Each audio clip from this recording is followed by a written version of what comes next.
For the second time in as many nights back here in the capital city, folks filing into the barn here at State Arena. This is the 2026 Montana Cup on the ESPN MT app, GrizzHockey.com. Also being joined by an audience tonight on State TV. Second time, one more night here in Helena, Montana. We know one side of the equation thinking about the Montana Cup Championship. University of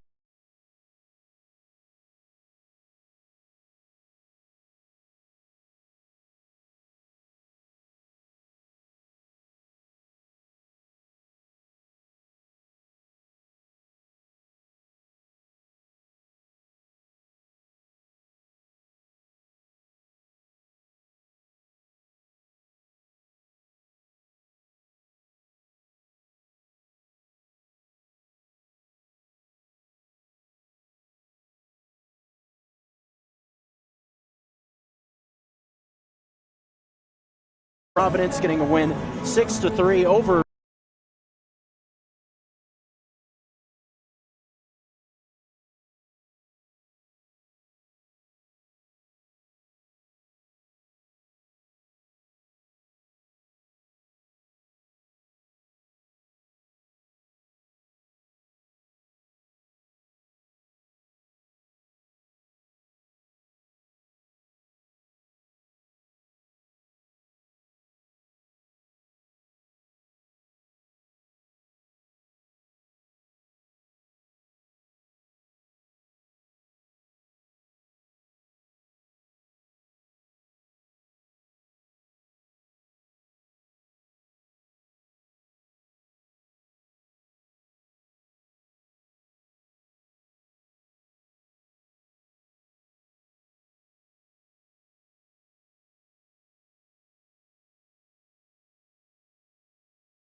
side of the equation, along with Dave Weaver, the head coach of the Cats, all across the pond in Europe.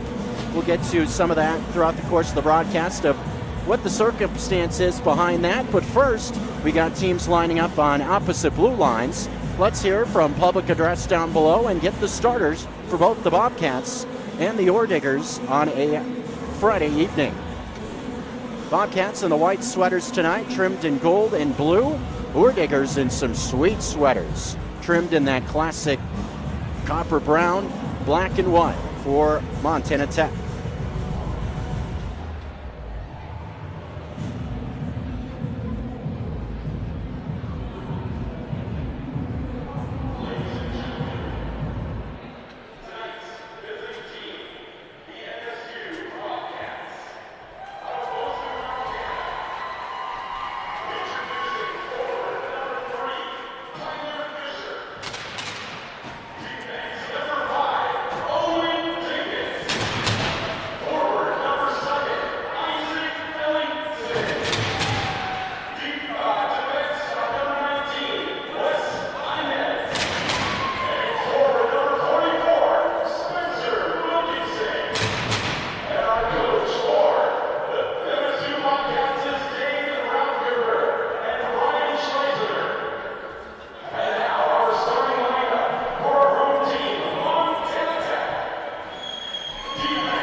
Ready to go. Here's semifinal number 2 of the 2026 Montana Cup. Also the second time that these two teams have gotten together this season. The game dominated by Montana State back in October.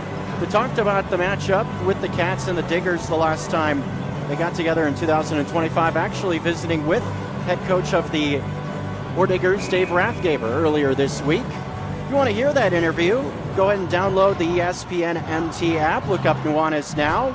Was in, I believe, the first hour of yesterday's edition of Nuanez Now. Or actually today's, beg your pardon, Friday.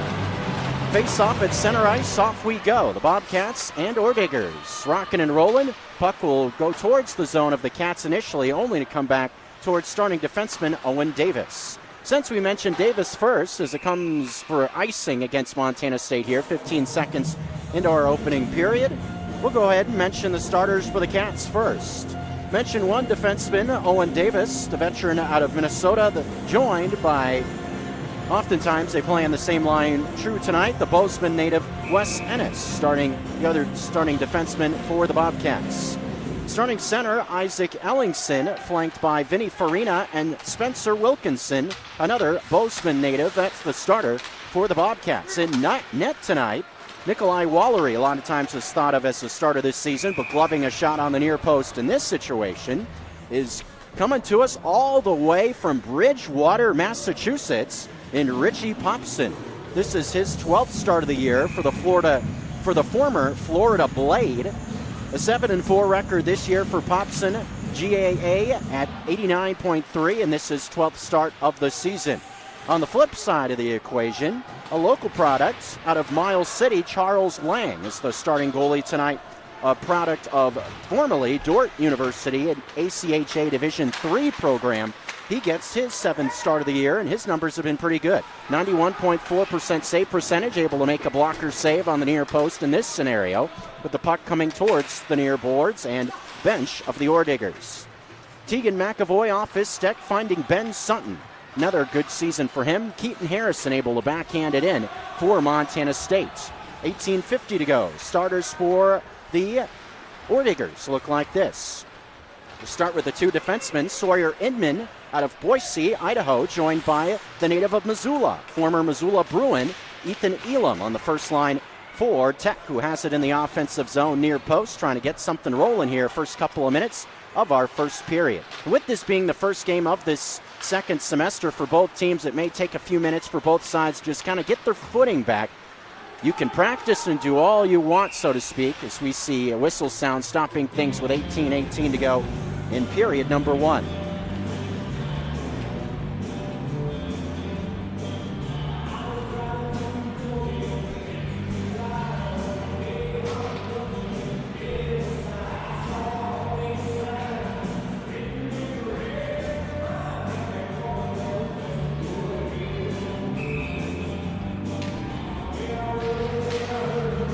Face-off comes to the right of the Bobcats net. Continuing the starters for Montana Tech, Colin McCarthy, listed on the roster number 1 wearing number 9 tonight, joined by Cade Holland and also Jack DeLisi, one of their leading scorers with 38 points on the season, actually is leading scorer tied with Cade Holland, both with 38 points. Starting in net, mentioned Charlie Langs. We've met all the starters for both sides 2 minutes into our opening period. Liam O'Brien trying to send one towards the near post, a native of Kalispell, Montana.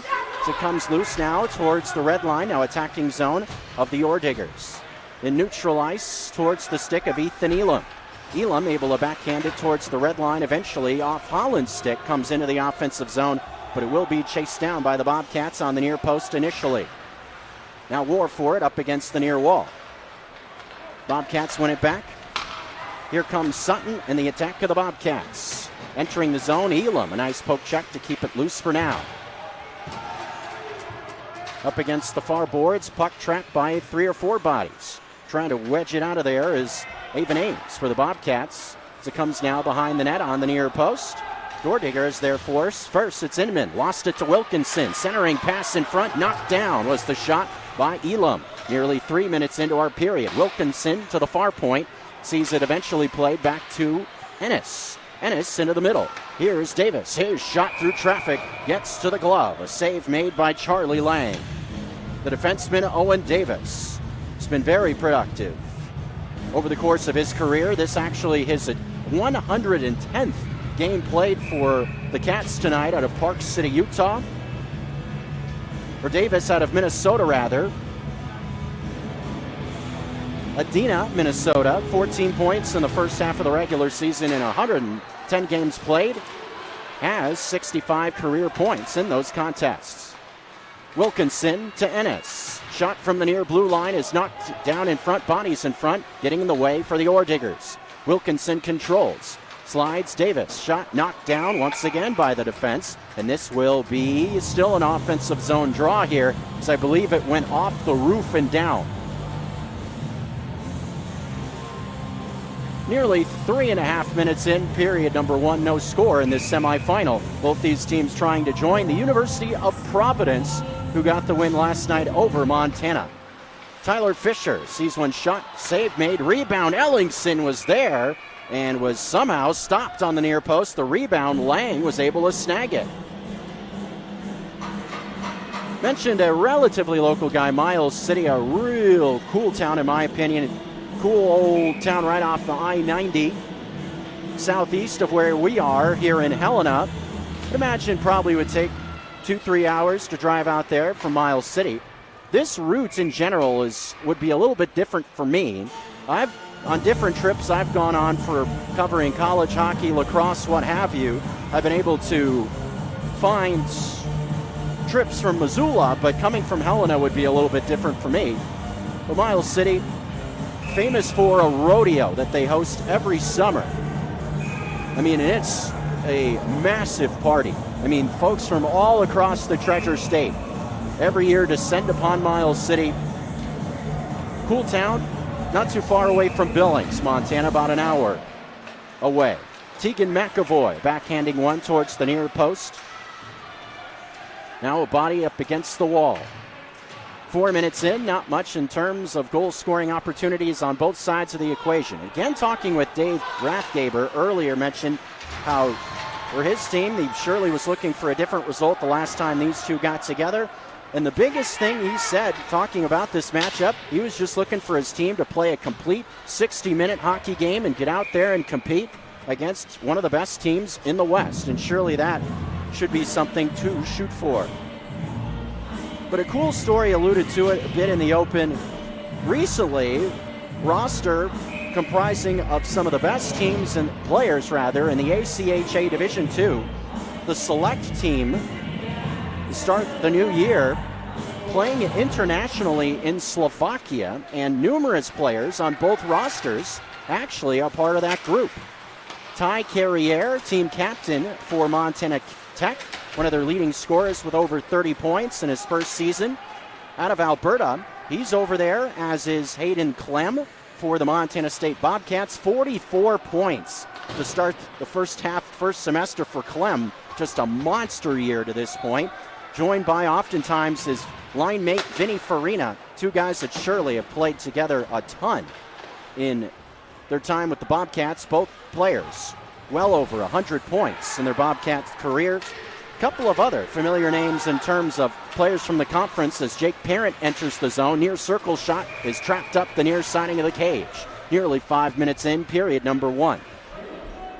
But thinking about other players in the Mountain West Collegiate Hockey League, Zach Pierce from Utah State, he's been one of the top players in this conference the last few seasons. He's on the roster, as is Owen Yancey, starting goaltender, one of them for the Weber State Wildcats, who went 24-0 in 2025. I think that's pretty good.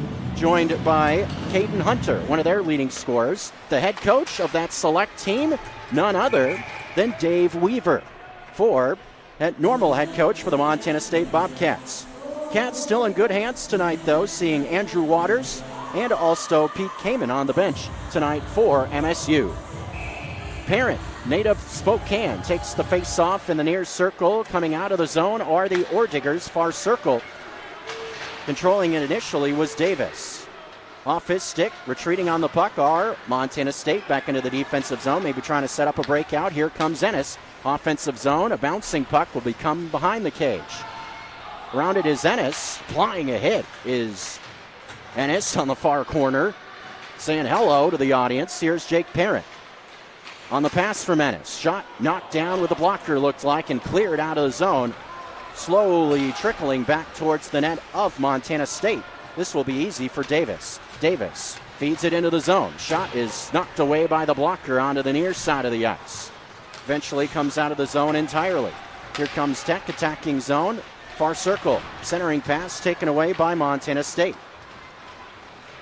Kobe Otteson with the interception. Enters the zone. Pass behind. Misses the stick. Maybe a chance down the far dasher now. One-on-one. McAvoy back for the Bobcats. Putting on the brakes. Feed in the middle. Taken away by Montana State. Now down the far wall. Played off the wall towards Otteson. Lost it. Now right down below us by the scores table. That looked to be Colby Speth entering the zone, as it was. Shot stopped on the far post on the feed from Speth. His brother Dawson Speth, a very productive player a season ago, didn't see any action for MSU in the 2025 portion of the schedule, but Cat Shirley will be hopeful to have him back for the next portion, as he had 40-plus points a season ago. Colby Speth, also a good first half of the season, 7 points for him, native of Sun Valley, Idaho. First period, no score so far. Puck ends up with McAvoy. He tees one up, shot bouncing around in front. Best chance at it on the rebound was Isaac Ellingson. Spencer Wilkinson is now going to cycle it around to the near wall. McAvoy meets it at the half boards, able to absorb a hit. In support as well as Ellingson, able to keep it in the zone. Now Wilkinson putting on the brakes at the half wall, gets one slowly into the far corner. Fisher over there. Oftentimes we'll see Tyler Fisher in amongst the group of defensemen, but he has been moved into more of an offensive role with some injuries playing a part of it. Wilkinson, a centering pass, ends up with McAvoy. His shot knocked down in front. Wilkinson on the rebound, making another stop is Charlie Lang. So far holding up well in this first period. Cats starting to see a little bit more zone possession as time has rolled along.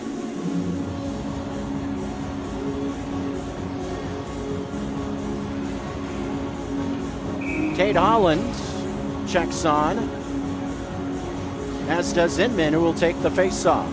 Face-off win by the Ore Diggers, but still controlled in the zone by Montana State. Defenseman Braden Hidman sends it in on the net on a rebound. Cats thought they had a goal, but it's waved off. Jacob Mulfeld able to hold the zone. Hidman takes the shot from the far blue line and it knocked down. Now a race towards the net of the Bobcats. Shot, glove save is made. Holland behind the play. Can't get a shot off. Sets up a look at the near blue line. That knocked down in front. Rebound slides across the crease. Harrison finally taking some pressure off. Look for a stretch pass. That will be past everybody and will end up with Tech. Mason Kramer playing around with it in the defensive zone. Lost it back to the Bobcats. Weston Weisenberger tried to get there. Playing it up the wall. Look out as it comes towards the bench of the folks from the Mining City. 12:01 to go, first period. Some cool things cooking in that Mining City. There we go. Almost said Magic City. Kind of close, but the Magic City, Billings, Montana. Both on I-90, I guess you could say. A couple hours separating those two towns. But thinking about what Tech's got rolling into 2026, shot is over the top of the net. Weisenberger on the rebound for the Bobcats. Seeing this one go out of play as well with 11:48 to go. Still scoreless in our first period. But for Tech's final regular season home game, right at the tail end of January, actually are planning an outdoor game on campus there at Montana Tech. Something I again talked with Coach Rathgaber about. Interview segment I had with him earlier this week. What a cool deal for that Butte community. Planning to do it right on campus at Tech as well. Part of a winter celebration that they have every winter in Butte, America. How sweet. and bringing in Providence Argos as well. Check it out. You can find information about it online. Again, January 30th, Montana Tech and Providence playing outdoors. And thinking about the ESPN MT app, 1 week from tonight, you can catch Grizz hockey outdoors, taking on Washington State next Saturday evening over at Woodland Ice Park in Kalispell, Montana. Ennis challenging another shot on net. Got a good look there, but Charlie Lang has been Johnny on the spot so far in this first period for the Orediggers. Backing him up tonight is Joel Rolfson. Mentioned Billings a few times. The Billings senior product, Rolfson, who's appeared in 8 games so far this year, is the backup tonight. And mentioned the Helena native Wallery. He is backing up the netminder for the Bobcats tonight in Richie Popson. Near side, gliding towards the cage, found some space. Looked to be did Spath in that spot. Couldn't get the shot off. Was able to walk himself right into the slot. Just couldn't get a shot off. Now re-entering the zone. Puck comes across the crease. One-time drive. Ended up going from the far blue line. Playing the puck a few times on the rebound where the Bobcats finally able to slide one towards the near post. McAvoy way up ahead. Comes past everybody. This will be, I believe, no, icing will be waved off as it comes into the near corner. Taking it right back, Orediggers playing it off the near wall nicely towards the attacking zone. Now Wilkinson chasing after a loose puck as it comes right back towards the cage. This will be icing called in this situation. 10:04 to go in our first period. Bobcats don't like that, but it's going to come all the way back down towards the defensive zone. An attacking zone of Tech.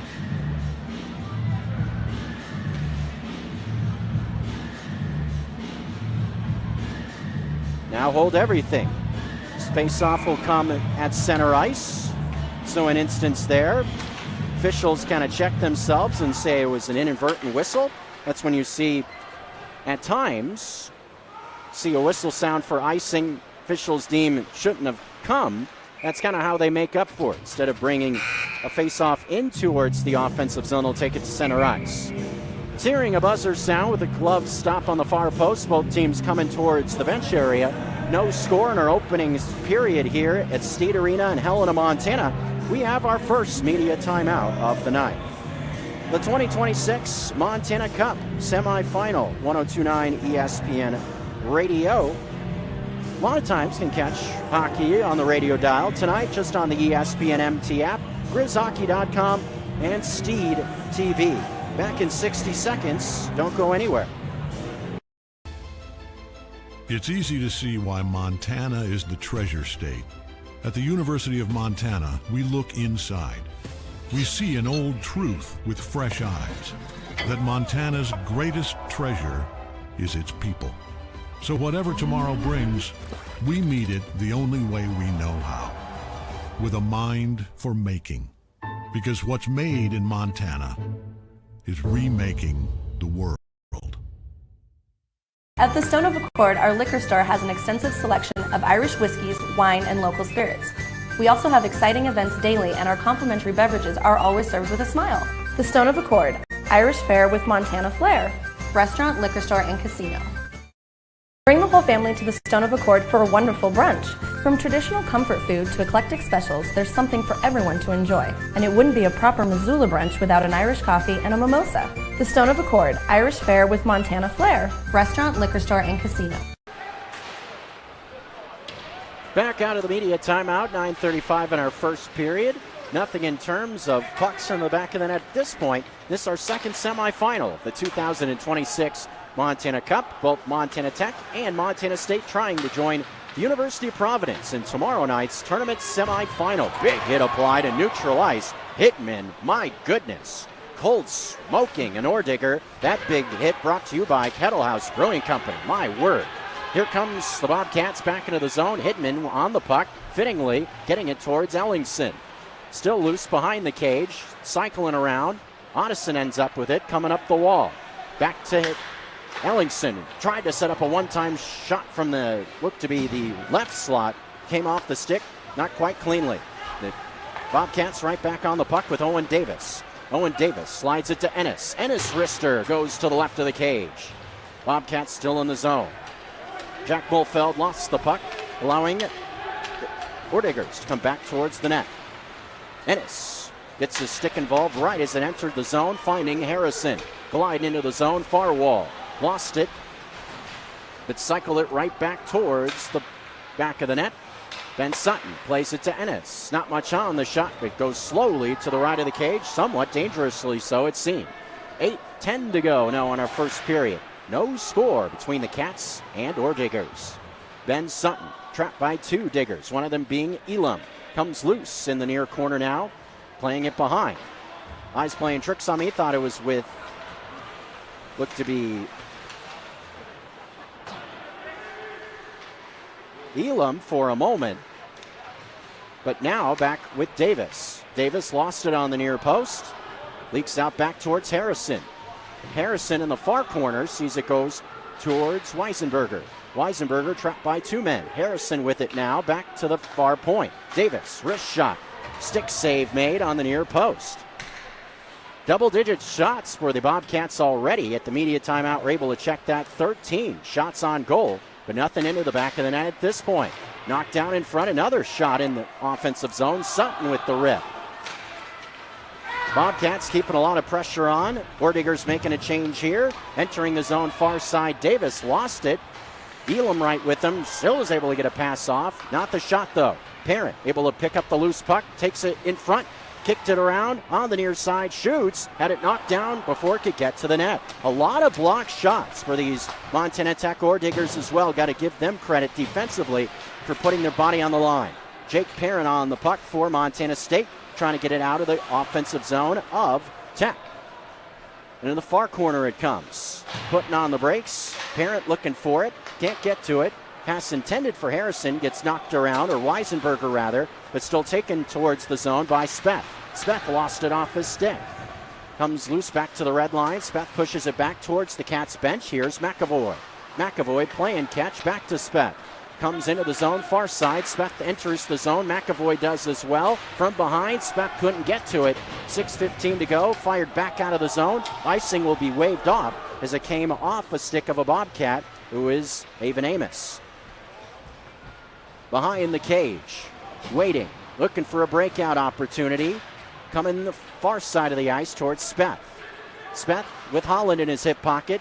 Sends a bounding puck, taken into the offensive zone with speed all the way down towards the cage. 5-hole. There's the first goal of the night.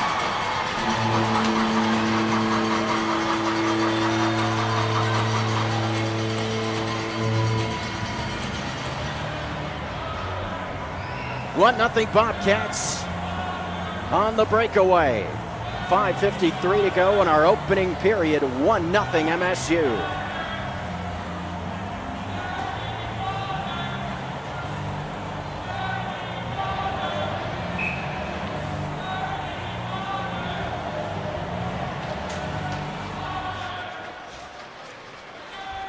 So it took a chunk of time, nearly 15 minutes into period number one.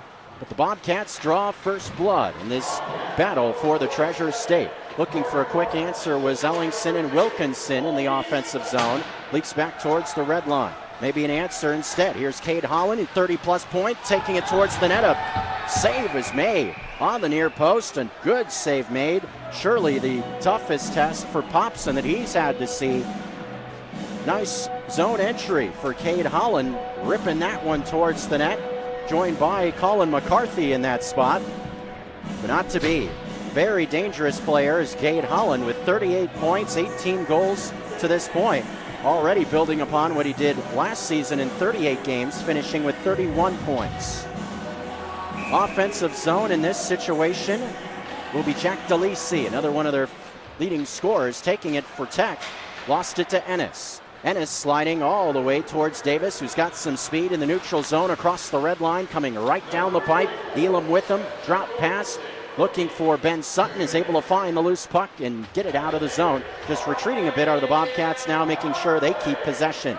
Ennis and Sutton playing catch. Also, in this situation, Bobcats also are a man down in this spot. Wilkinson in the penalty box. So, My bad, it missed a penalty call against Wilkinson of the Bobcats. This is actually a power play for Montana Tech, trailing by 1. For the next 1:18 with 4:40 and counting.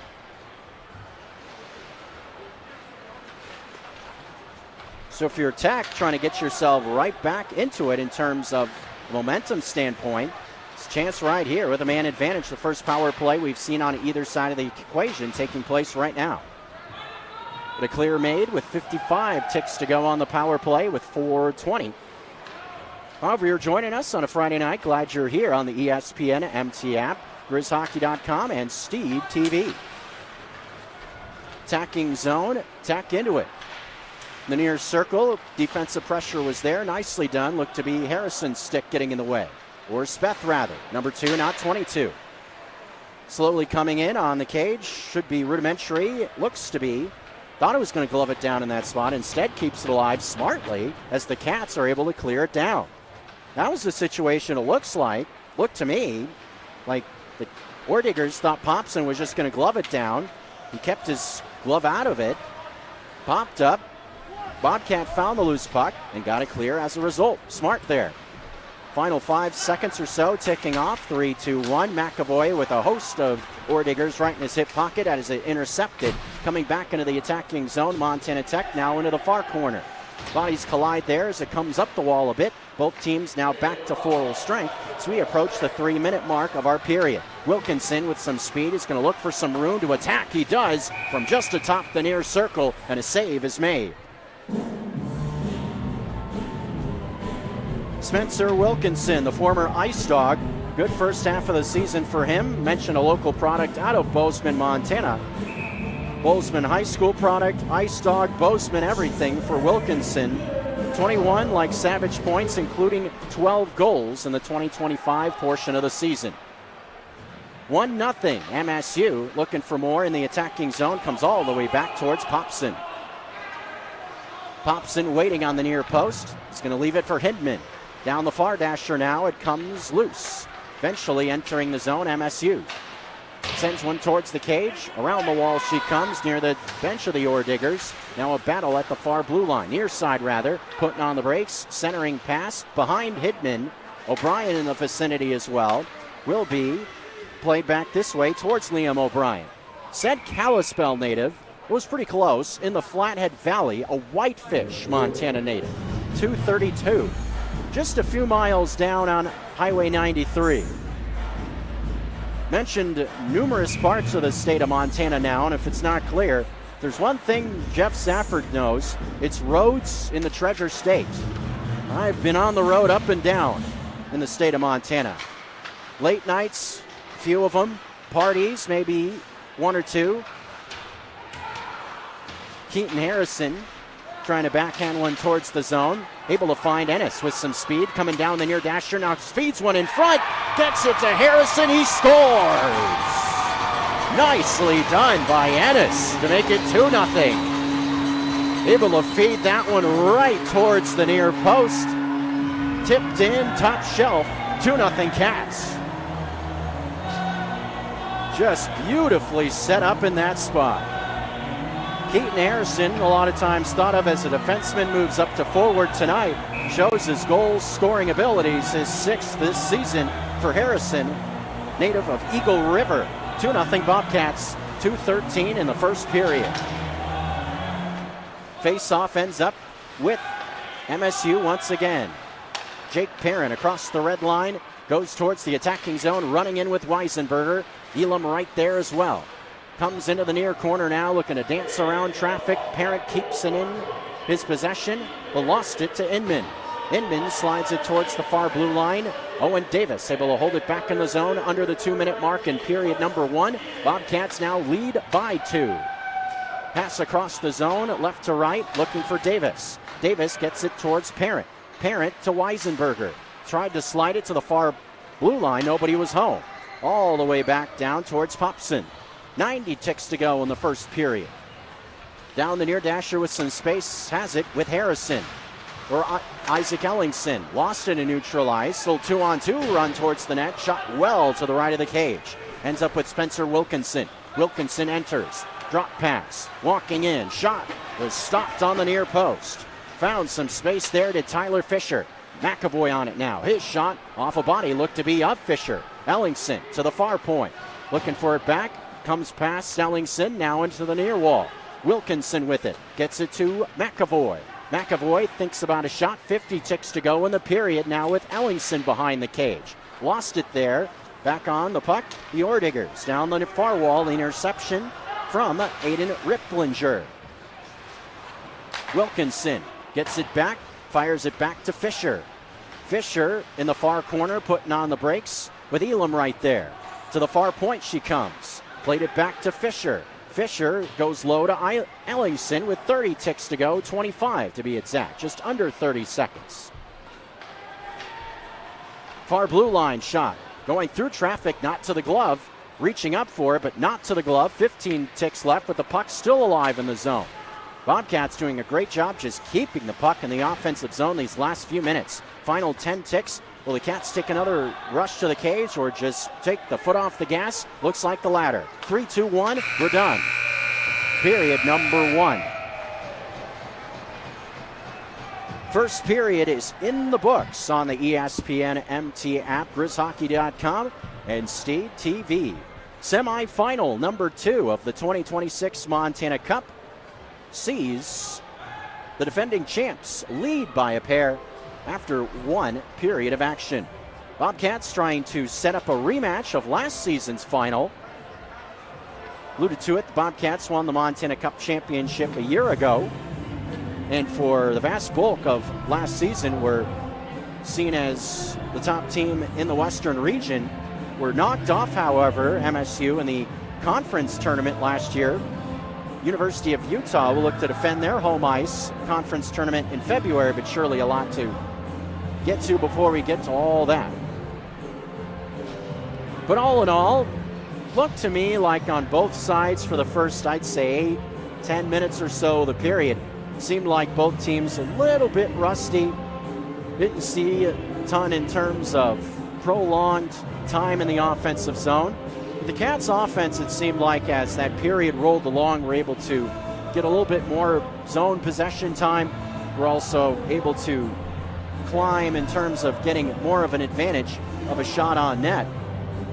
Looking at shots on goal from the first period, Montana State over 20, period number 1, compared to 7 for Montana Tech. 22 shots on goal for the Cats, to be exact, compared to just 7 for Montana Tech. A couple of good opportunities, I felt, though, in that first period, specifically coming from Cade Holland on the power play in that first period.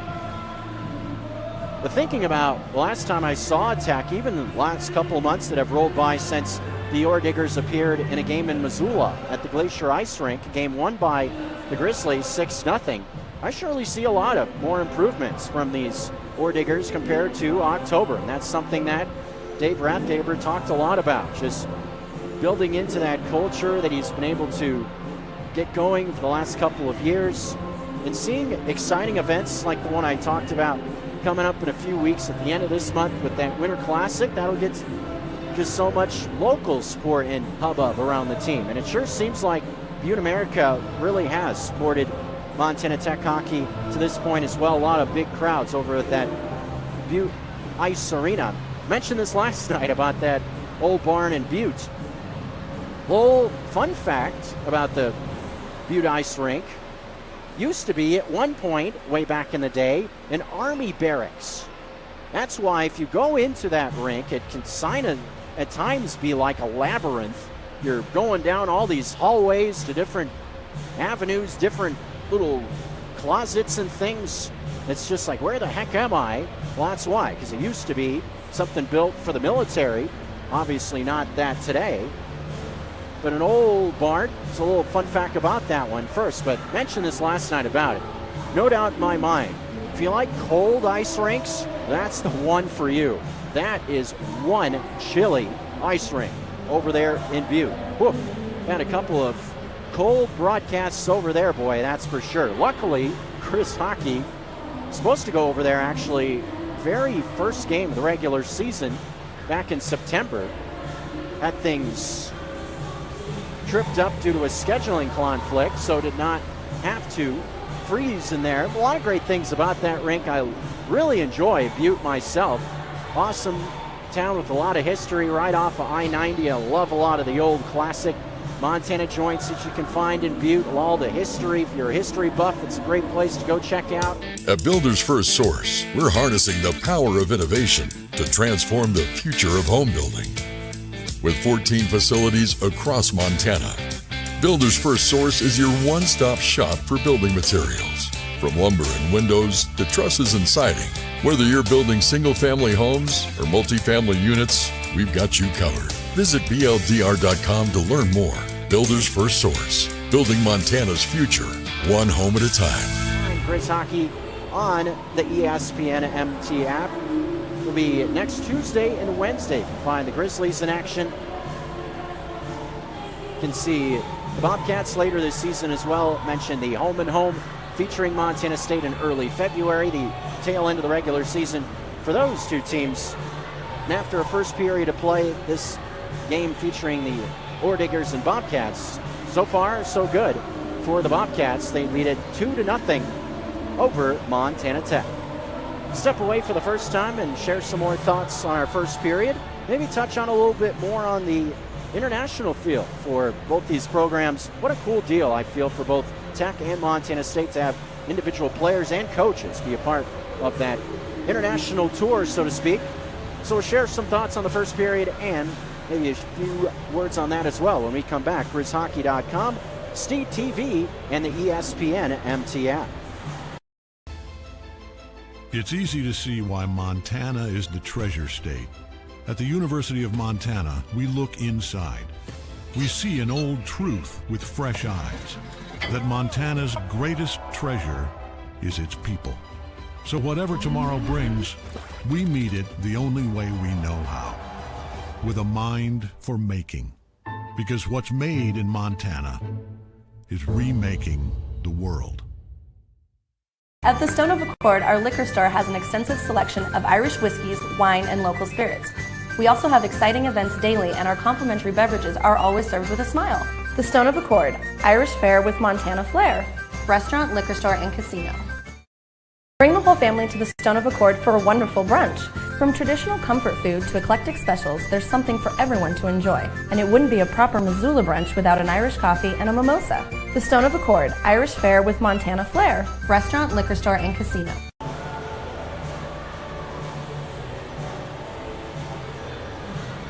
Zamboni doing its thing here in Helena, Montana, back at Steed Arena. Glad you are back as well on the ESPN MT app. Jeff Safford bringing you the action. Hunter Vinson on our camera feed. Zamboni cruising right along.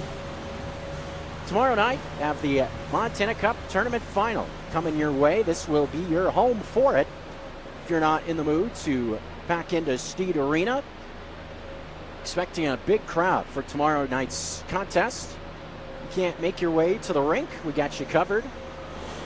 The app, GrizzHockey.com, Steed TV, however you're tuned in. If you want to tune in to tomorrow night's contest, this is the spot to do it. Another 7 o'clock puck drop. And that's the one thing about Steed Arena. Puck drop times are right on the money. My experiences here, it's been a great barn to be able to broadcast games from. Good vantage point. Well supported by the staff here in Helena as well.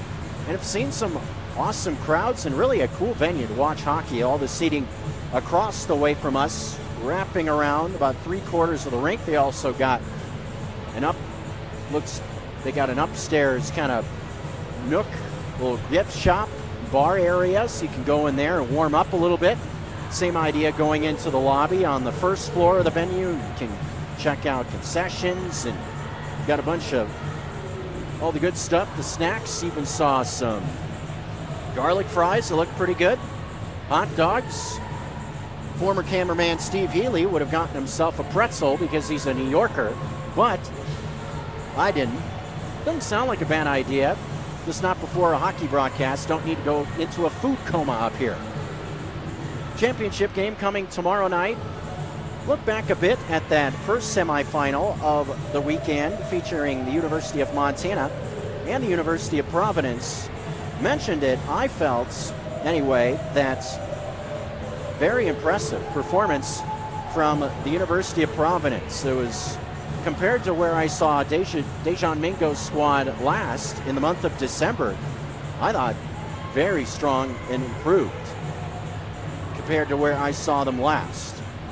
Despite a little bit of a layoff, so to speak, with Providence, last night's game was their first game since the Beehive Invitational. So a long chunk of time off for the Argos, which you seemingly would never know it, with Providence getting themselves a 6-3 victory. Grizzlies had a good start to the hockey game, able to jump out to an early advantage.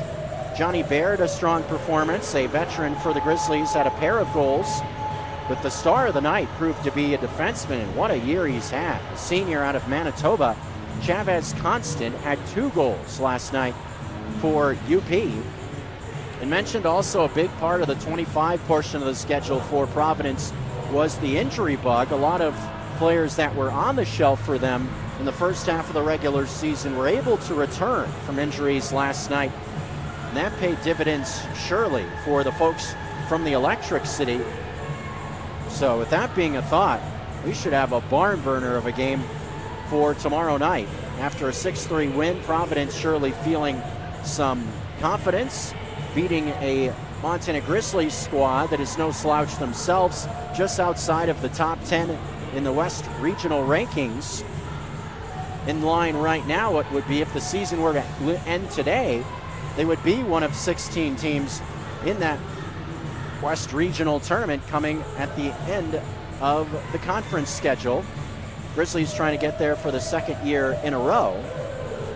So no slouch, U of M to be able to get a performance like that. Impressive. So that's what's waiting for one of these two teams. Now the story becomes, will the Tech Ore Diggers be able to get a few more offensive chances themselves, be able to get something into the back of the net, or will the Bobcats lean more on zone possession and the things they were starting to find at the end of the period start to stretch this lead out a little bit? Despite allowing a few goals in that period, mentioned it was 20-plus shots on goal in that first period for Montana State. I was still impressed with Charlie Lang, netminder for Tech. First time seeing him in person. Mentioned the native of Miles City. Faced a lot of shots and for the most part was able to stand up quite well. One of the 2 goals he gave up, nothing he could do about it really, with it being on a breakaway opportunity for MSU. Tough to stop an attack like that in any way, shape, or form. And another just on a great offensive play, set up on a pass from the near wall. Defenseman getting the assist was Wes Ennis, able to find a lot of times man you'll see defensively, but Keaton Harrison able to score the second goal for Montana State. Despite allowing those 2, was impressed with his performance in the first period. Start to answer some of those questions and more when we think about now period number 2 that is just moments away. When we come back, we will have players headed back towards the ice in our second period on the ESPN MT app, GrizzHockey.com, and Steed TV.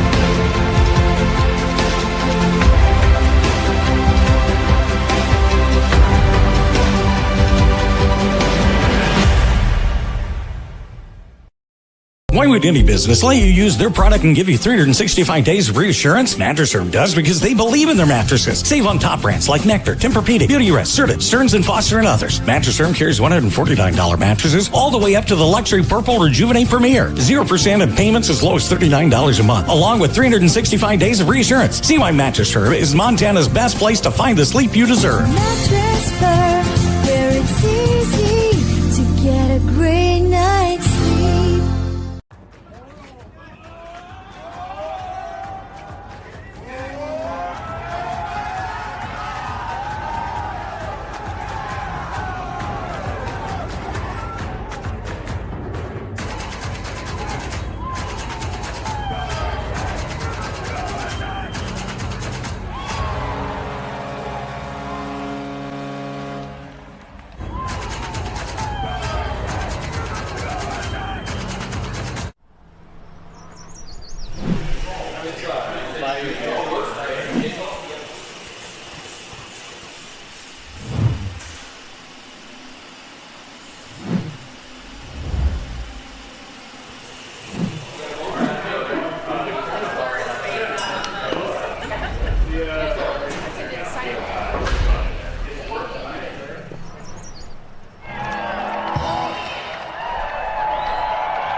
DeMorris Buick GMC is ready to help you safely travel Montana's scenic roads in comfort and style. Stop by DeMorris today and test drive some outstanding SUVs. Right now, take advantage of closeout pricing on the exceptionally designed 2024 Buick Envision with models starting at $39,795. Don't miss this opportunity. Go to DeMorris.com to preview our inventory of 2024 Buick Envisions and then pay a visit to DeMorris Buick GMC on West Broadway in Missoula, your family-owned hometown dealership for over 60 years. I started in the journalism school, and then I went on to being the student photographer for the marketing department. Now I'm at my internship at the Portland Trailblazers. The professional network at UM has been everything for me.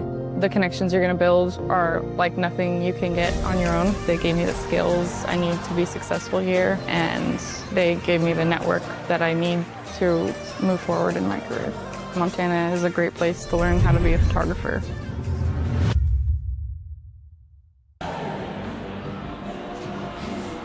Just about ready to go for our second period of action. Jeff Safford back for our period number 2 at Steed Arena. The Montana Tech Ore Diggers trail by a pair as we begin the second. Look for a different role here in this period numero dos. See what we got with the Grizzlies, or excuse me, the Bobcats now attacking the net to my right. Tech coming the other way to the left. Start 5-on-5 even skating here in our second period with Tech trailing 2-0. They do get it into the offensive zone to start off the stanza. In front of the Digger bench, now retreating a bit, was DeLisi looking for Elam. Comes towards the attacking zone. Here's Wilkinson for MSU. Trying to get it towards the near point. Holland gets in the way, but still able to get it to Ennis. Walking towards the net, his shot, challenging the glove, but able to lunge out and snag it in that spot was Charlie Lang. Already seen him facilitate, thinking about the first. Trying to do it himself in that spot was Ennis. Now Ellingson to take the draw on the far circle against DeLisi. Face off, going after it, Fisher for the Bobcats. 2 Ore Diggers in his hip pocket. DeLisi tries to take it away, comes loose in front, looking for Ellison. Puck comes out of the zone towards Holland, but Ellison able to settle it down towards Davis. Davis tries to dance around a man, comes loose in the near corner, up and out of play. Kind of bounding around, looked to be the protective netting. Nearly a minute into our second. 2-0 Bobcats. Coming towards the near circle will be Ben Sutton for MSU. Looks to be ready to take this face-off. Sutton, 26 points in the first half of the season out of Vancouver, British Columbia. And man, playing in the 2 rivalry contests the last 2 times these Bobcats were on the ice facing off with Montana, was Sutton just on a heater. My word, in 2 games he had 6 count 'em points. Looked for the puck right in front, right on cue in that spot, didn't get it. Ends up with Speth. Speth from the near circle. His shot, or near blue line rather, still in the zone. Jack Mulfeld held it in for a moment. McAvoy there as well. Mulfeld back on the puck at the half wall. Had it poked away at the half boards nicely though by Sean Ripplinger as it comes out of the zone. Back towards McAvoy. Plays it off the near dasher. Does the defenseman all the way down the near wall. That will be icing against Montana State.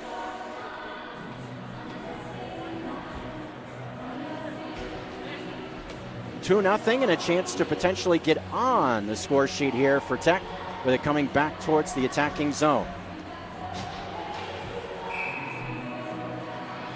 Dylan Aberle to take this face off.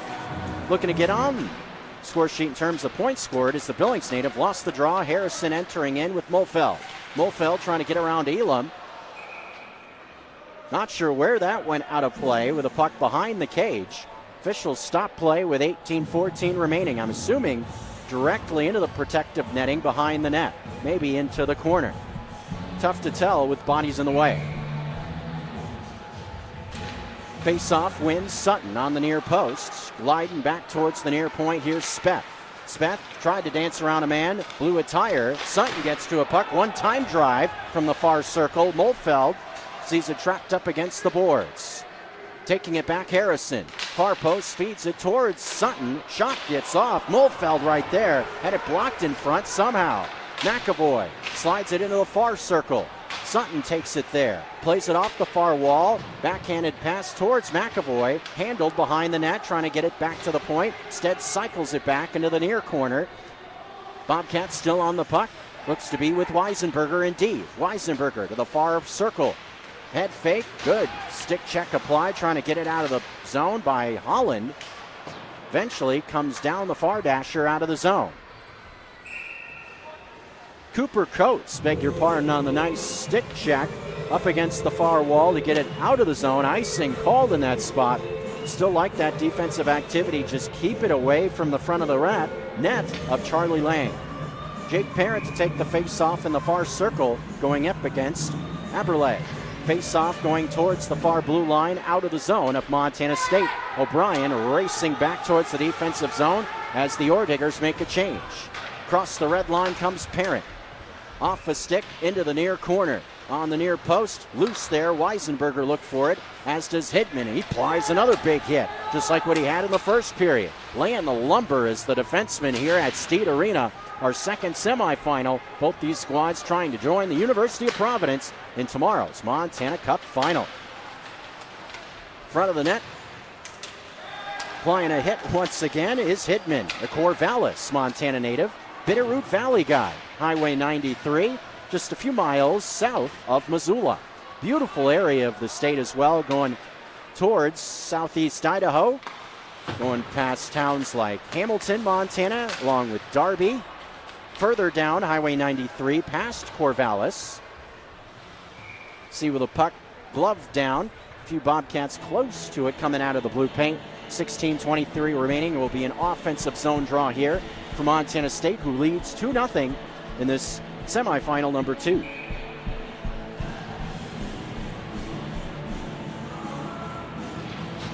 Face off in front of the net. Steered aside from the cage.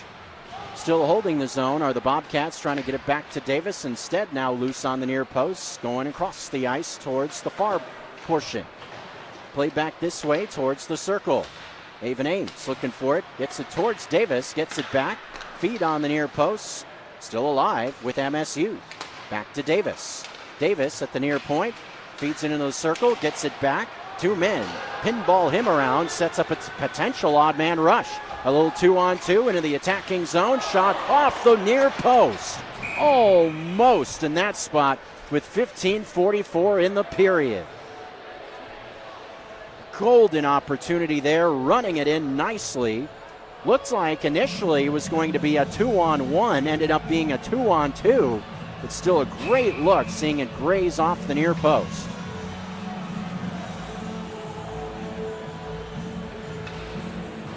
Face-off kicked around in the defensive zone, played through the neutral zone by Fisher towards the net now of Tech. Centering feed, Wilkinson on the far post, couldn't get a shot off.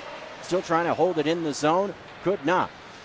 Coming towards the neutral zone now, playing it in towards the net of the Cats, but right there is Ennis on the near post, cycling it towards Ellingson. Isaac Ellingson plays it towards Davis. Davis up ahead towards Ennis. Racing after the puck in the offensive zone on the near post, tried to feed one into the middle.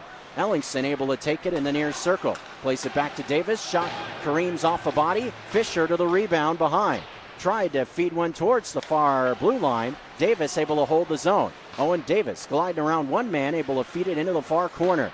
Now to Ellingson, cycles it back, across the zone. Davis, a shot from the near circle, stopped on the near post. Line to the right of the net was Charlie Lang, but still able to get his glove on it. 14:49 in our second period. Bobcats still leading 2-0.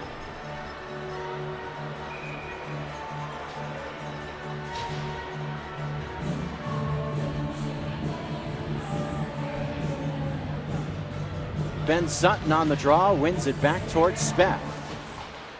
Colby Speth plays it to the right of the cage. Delisi finds it initially for Tech, playing it up ahead of Holland. Racing after it is McAvoy. This will be icing against Montana Tech.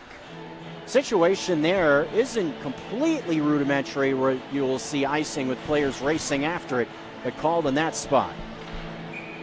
Fans enjoying a Friday night here in Steed Arena in Helena. Hopefully you are as well on the ESPN MT app, with the Cats leading 2-0, looking to build upon that with the defenseman Smith dancing around a man. Coming behind the cage now to the far side of the ice. Look to feed it back to Sutton. Pass intercepted. Right there was McCarthy. Good stick work there. Keep that puck out of harm's way. Harrison now with it behind his own net. Going back towards Speth. Another hit there from McCarthy. Eventually, here come the Cats through the neutral zone. Mulfeld near post shot. Rebound was knocked up high. Eventually ends up with DeLisi. DeLisi had a pass, go around a man. Sutton, dangerous spot in the slot. Couldn't get a shot off. Eventually, lunging out for it, but couldn't glove it. Now comes all the way down the near side of the ice. Thought Lang was able to get his mitts on that to stop play. Instead, ends up being icing with nobody around it, and black for the Orediggers coming all the way back down towards the netminder Popson. 13:47 in the second period. Bobcats looking to join the University of Providence in tomorrow's Montana Cup final. They lead it by 2. 2-0 score. Jake Parent lost the draw on the far post. Still in the attacking zone with Weisenberger in the vicinity for Montana State. Now comes out towards O'Brien and Hittman. Weisenberger trying to win it back in neutral ice. Directing traffic. Seeing O'Brien get to the puck. This way now, Hittman. Hittman to O'Brien. Through the neutral zone, finding Perrin across the red, now blue, attacking zone, far circle, sends one towards the net, going to the right of the cage. There was Weisenberger getting it back towards Perrin. Gliding up the near wall, will he go to Hittman? No, across the zone, tries a pass, has it partially blocked. Still in the zone, though, are the Cats. Near the circle. Backhanded, will it finally come out? Yes, in neutral ice, now another war for it, shooting it right back into the zone of MSU. Near posts, finally trying to get it out of there. Indeed will. Sawyer Inman coming near the bench of Dave Rathgaber and Tech. Now in neutral ice, another big hit. A lot of physical play here in the second period. Eventually coming towards Kobe Otteson. Otteson lost it on the near post, trying to play it out. Far side, holding it in. Ennis fires it right back towards the net. Otteson near post, trying to get a wraparound shot off. Instead, a backhanded shot in front. Knocked down by the defense of the Orediggers. Again, another thing you really like to see from Tech throughout the course of this game is their ability to put bodies on the line, keep shots from away from the front of the net. Just knock them down before they even approach the cage. That's a good attribute. It's guys hustling, it's guys fighting. A lot of times it's that tough stuff, just rolling up your sleeve, that can be the best attribute of building a program and building a hockey team. So far, nothing doing in terms of goals in this second period on either side of the equation. Will that change here as it comes into the attacking zone, putting on the brakes? In front, a couple of men in the vicinity look for a pass in that spot. Did look to be Otteson, couldn't find the puck. In neutral ice, McAvoy tries to get it back in towards the attacking zone. Hit there. Leaks back towards the far blue line. Davis couldn't find it.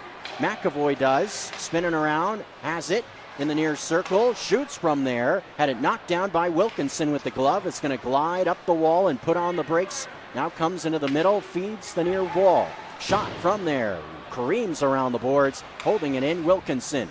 Wilkinson slides it a bit lower. McAvoy now with it. At the 11-minute mark, Bobcats still lead by a pair, looking for something. Wilkinson, Ellingson, Fisher all right there in the vicinity. The puck in the offensive zone. Far circle, it's Fisher's shot that goes up high to the right. Now with Speth. Colby Speth behind. Feeding Ellingson. Tries to get it to Wilkinson right on the doorstep. Behind the play, Ellingson takes the shot himself. Comes to the right of the net. Now with Speth. Speth fires it across the way. One-timer Ellingson was knocked down once again by the defense of the Orediggers. Wilkinson reluctant to give up. Speth gives it a try. Loose in front of the net. Finally gloved down by Charlie Lang. Shot after shot for the Cats. Bodies getting in front of the Oredigger net, knocking down shot after shot. Finally, Lang able to lunge out for the puck and make a stop, and finally gets up seemingly taking some time on the ice, maybe to cool himself off. Nearly halfway through our hockey game, it's the Cats leading 2-0 in the midst of this second period, 10:27 to go. It's funny watching Lang, who's just seemingly just sprawled out there after those moments of mayhem, just taking a breath. Don't blame him. Back into the attacking zone, Bobcats keeping the pressure on. Harrison, who is a part of a goal, scored one in the first period, has it here in the far corner. Dancing around two Ordigers. Holland will try to get it out of the zone. Far blue line, does get it past McAvoy. McAvoy retreats back towards his own net, as does Speth, playing it off the near dasher. Harrison had a pass partially blocked, but in support, Speth able to run it into the zone, looks to get around a couple of men in the far circle. Three Cats looking for it behind the cage. DeLisi trying to make life difficult to get it towards the net. More support coming for the Cats. Jack Mulfeld to Sutton. Ben Sutton at the far blue line. Lost it there. More support. Sees a shot. Speth go to the right of the net. We see a whistle stop play. I believe we have a penalty here. And indeed we do. For hooking. Penalty called with 9:30 remaining in our second period. And it is coming against the Ordigers. Cade Holland called for hooking. Has to be a fun deal for him, not just a Montana native. Real small town Montana native, Cade Holland out of Clancy, Montana.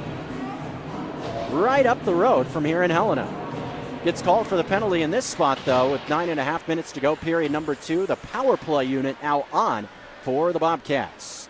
Speth looking it over, lost the zone. Neutralized, retreating is Ennis. Ennis slides it back to Wilkinson. This way once again. Re-entering is Speth. Running in with Ellingson in the near circle. Bodies there, trying to knock it out of the zone. Stead stays in. Here's Ellingson, likes to facilitate, feeds it in front. Jake Parent takes the shot right in the left slot. Another save made by Lang. Almost right on cue there for Ellingson, the veteran who has been around ACHA hockey for a chunk of time.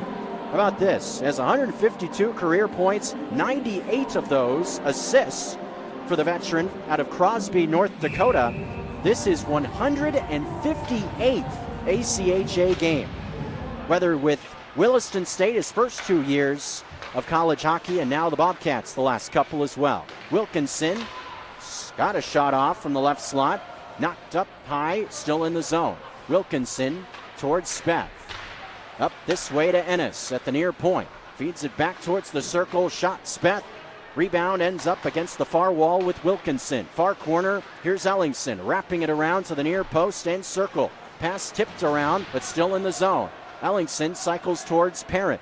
Jake Parent coming up the wall a bit. Gets it back on the far post. Ellingson. Wilkinson. Shot from the far circle is off to the right. Penalty time 45 ticks on the power play for Montana State. They lead by 2 in this second period. 2-0 score. 8:08, like a Southern California area code, now near approaching the 8-minute mark in our period. Mulfeld couldn't get around 2 men. Puts on the brakes with McCarthy right there. DeLisi as well, short-handed coming towards the neutral zone, forcing Davis to run all the way back towards his defensive zone to try to settle things down. Able to get around McCarthy and comes streaking into the offensive zone with some speed is Davis. Davis, look out, bouncing around an official in that spot. Seeing it come past Fisher. Sutton, can he hold it in the zone? He kind of sees it kicked around, eventually cleared down nicely as Holland will check out of the box now. Diggers full strength with 7:29 in the second period. Instance there where the Bobcats seemingly had the puck in the offensive zone for a large chunk of that power play, but not a ton in terms of threatening opportunities either. Second period remains all quiet on the Western Front.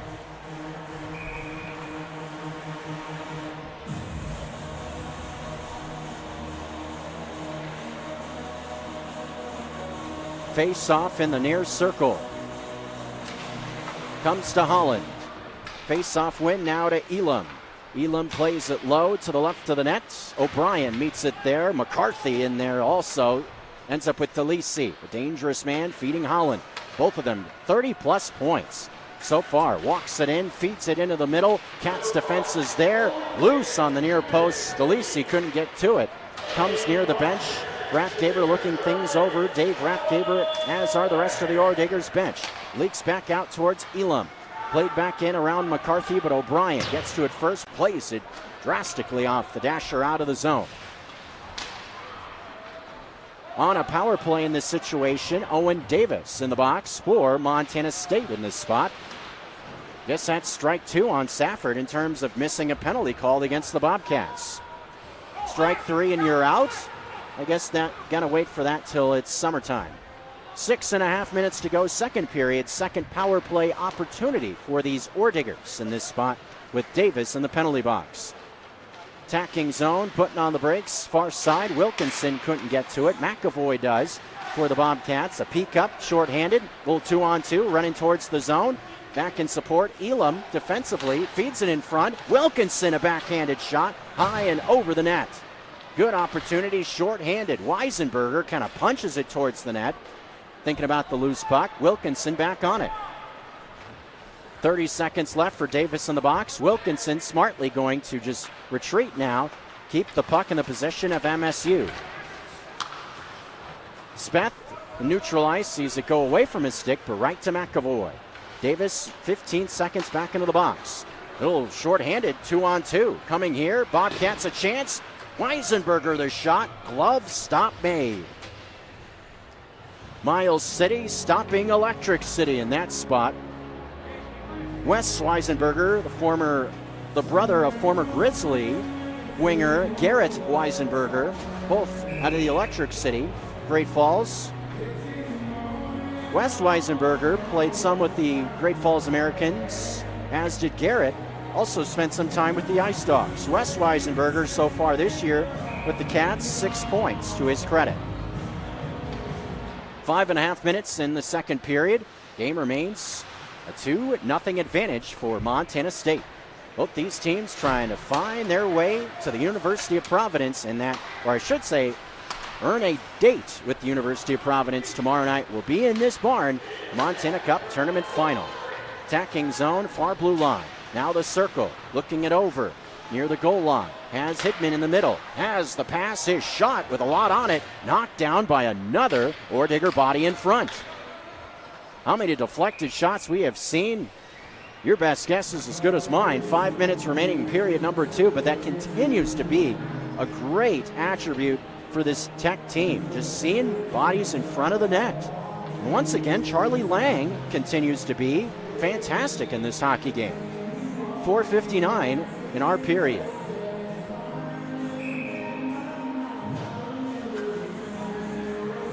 Isaac Ellingston in there for this face-off.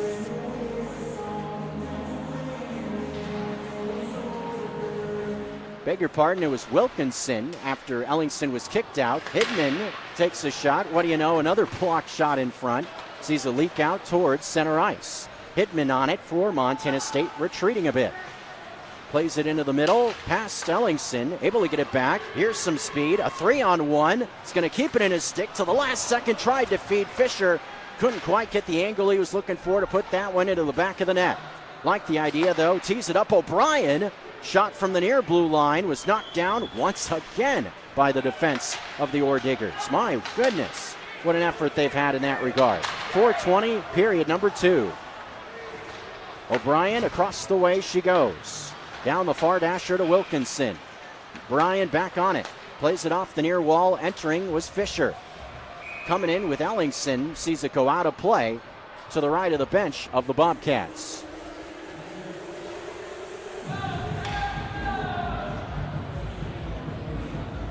I think that was a go Cats go from across the way. Seen a lot of blue and golds and some Orediggers colors over there as well. Seems to me like it's a pretty even Steven split. Seemed like to me last night that there was a distinct advantage with maroon and silver, thinking about the game with the Grizz and the Argos. Not to call out their fan base, surely not, just an observation. Seemed to be more Grizz fans than Argo fans at last night's game. Didn't help out Montana, as Providence was able to control things from the second period on in that hockey game against the Grizz to get themselves to the championship tomorrow. Shot from Davis, knocked down from the blue line. A big hit and neutralized. My goodness, O'Brien puts his shoulder down, and I believe will be called for a penalty as a result.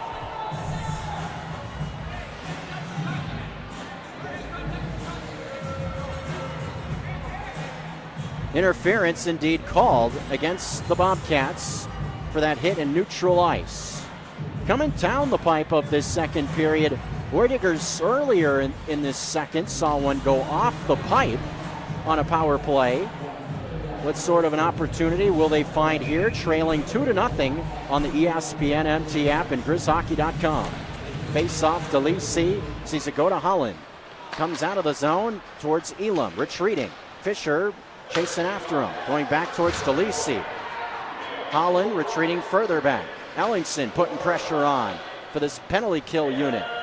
McCarthy on the near wall, trying to play it towards the zone, ends up right with McAvoy. Nearly 30 seconds into this man advantage for Tech. Fisher feeds it. Ellingson on the doorstep. What a pass that was. He scores. Beautifully done. Tyler Fisher right on the tape of Ellingson. A lot of times does saucy passes himself. This time gets to call his own number, does Ellingson, to put one into the back of the net. Goal number 14 and point number 25 for Ellingson this season.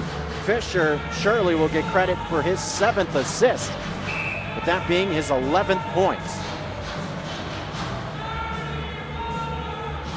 Just beautiful offense in that spot, with the Bobcats short-handed as well, making it 3-0.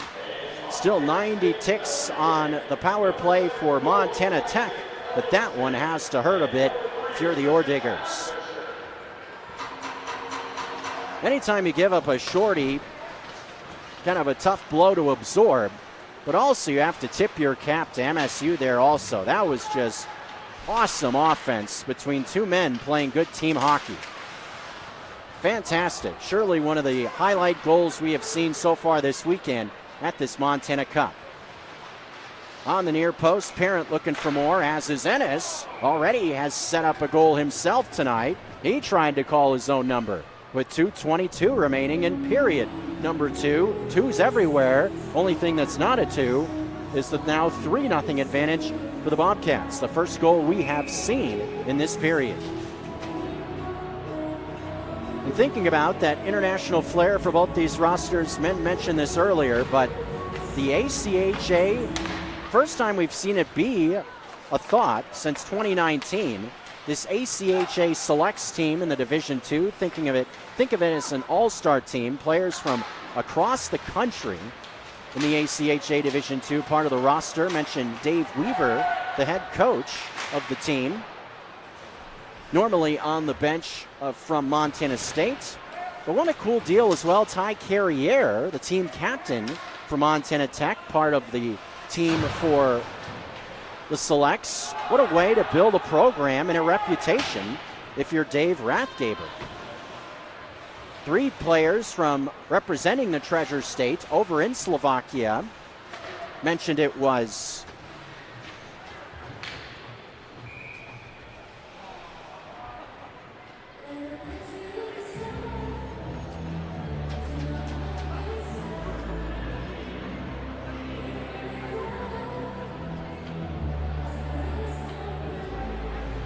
So again, 3 players just about ready to get to the end of the penalty for O'Brien. So the Bobcats about ready to be back to full strength. Out of the box now comes O'Brien, who will actually go back to the bench. But to see Carriere playing over in Slovakia, also in Poland it sounds like the next couple of days for that select squad, going up against numerous different opposition. Being able to go over there with Vinny Farina, Hayden Clem, represent the Treasure State of Montana, that does a lot for the game of hockey in the Treasure State as well, for these players to get national recognition for some of the best players at this level, not just in Montana, but nationwide. 1 minute left in the period. second period, seeing the Bobcats control 3-0. Puck bounding towards the near circle, far circle, controlled by McAvoy. 3-0 lead, maybe looking for one last strike for the Bobcats. McAvoy feeds it back towards Otteson, gets it back. Does man that you can see playing forward or defenseman, a very versatile player. The veteran McAvoy has it on the far post, feeds it into the middle towards Speth. Had a pass partially deflected with 20 seconds remaining. Now back in the neutral zone around the red line, dancing around with it, Speth. Plays it this way. Man will come to the bench. Bobcats making wholesale changes with the puck behind the cage of the Orediggers. Final 10 seconds of this period. Looks like that will just about be the end of our period. 3, 2, 1, and that'll do her.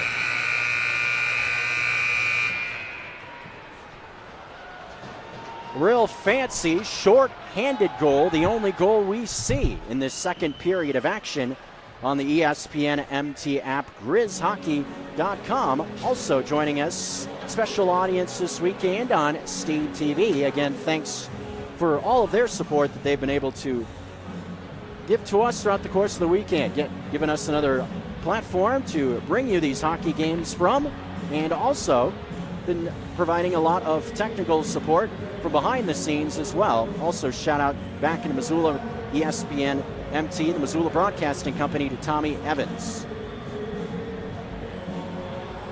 Strong offensive period for Montana State. Another period in which they have 20-plus shots on goal. Talk about some statistics from our second period and general thoughts on our second period throughout the course of this, the second intermission. The Montana Cup semifinal number 2 for your Friday evening. We got the chipper, as they say, tomorrow night. Same place, same time, 7 o'clock puck drop. University of Providence Argos may be perched up, checking things out from somewhere in the Electric City, seeing who they may be facing off with tomorrow evening. Whether it's these Orediggers or the Bobcats, I expect it to be a fantastic showcase of hockey in a neutral site, showcasing Treasure State hockey for the fine folks here in Steed Arena in Helena, Montana.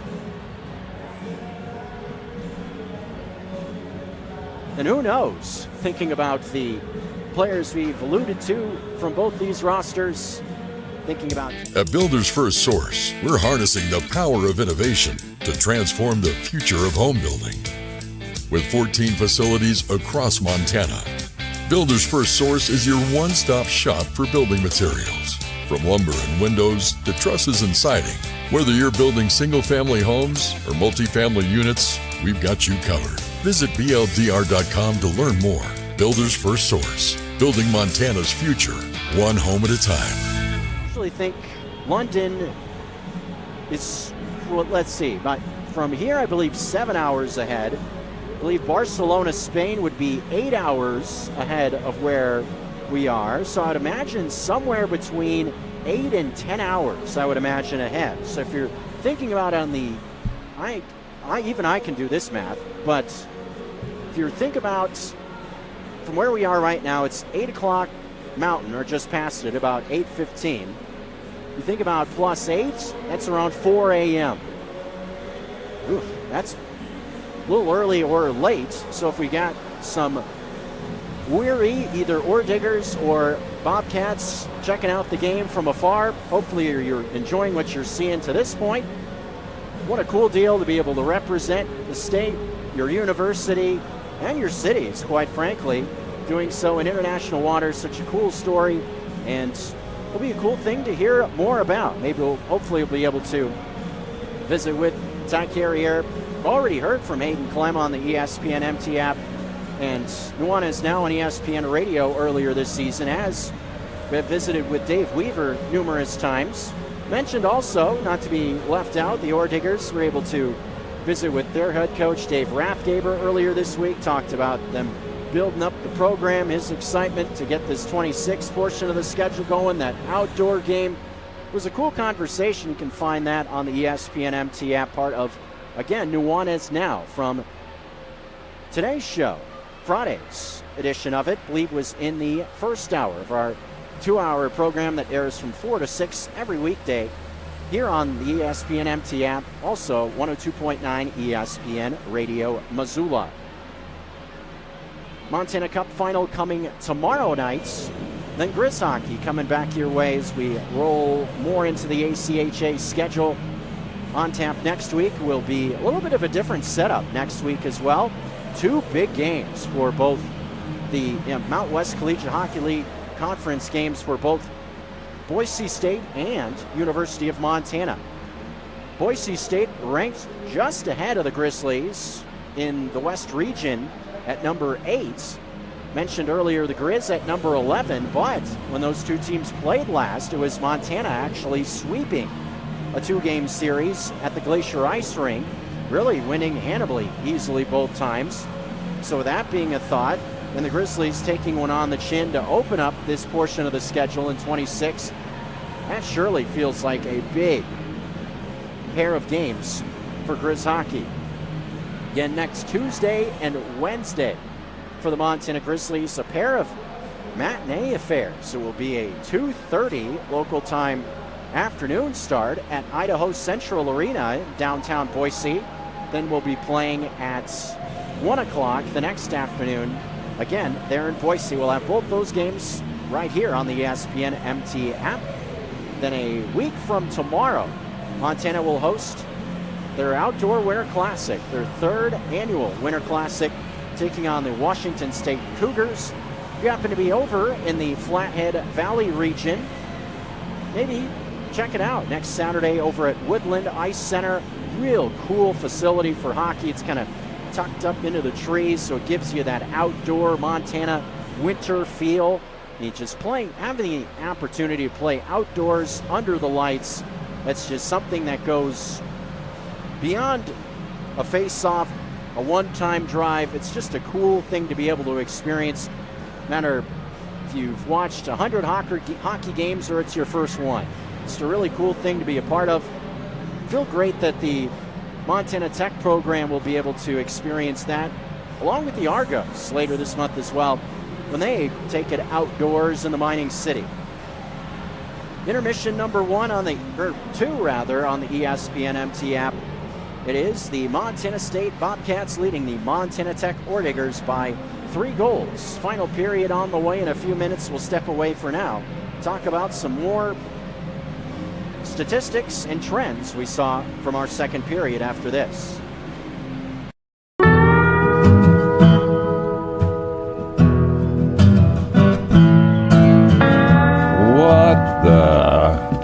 What are you drinking?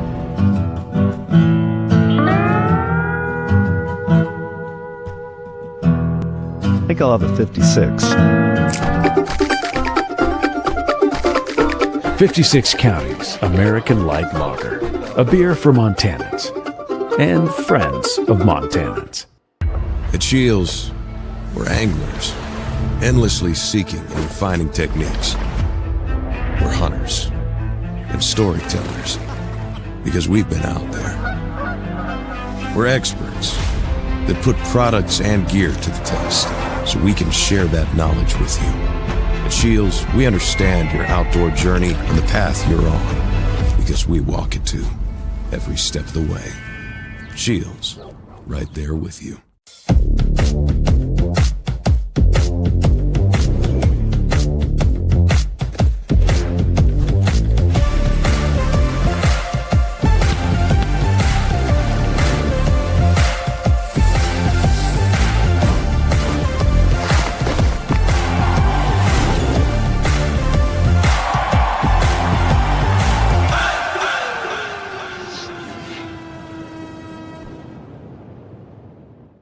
At the Stone of Accord, our liquor store has an extensive selection of Irish whiskeys, wine, and local spirits. We also have exciting events daily, and our complimentary beverages are always served with a smile. The Stone of Accord, Irish fare with Montana flair, restaurant, liquor store, and casino. Bring the whole family to the Stone of Accord for a wonderful brunch. From traditional comfort food to eclectic specials, there's something for everyone to enjoy. And it wouldn't be a proper Missoula brunch without an Irish coffee and a mimosa. The Stone of Accord, Irish fare with Montana flair, restaurant, liquor store, and casino. Les Schwab changed the tire game more than 70 years ago. Today, we still believe you should get more from less. Like more hustle, less hassle. More of the best service around, less of the runaround. Because we include America's best tire warranty in every tire we sell. So you get more unbeatable warranty, less charging you extra. It's why we're more than proud to say, you get more from less.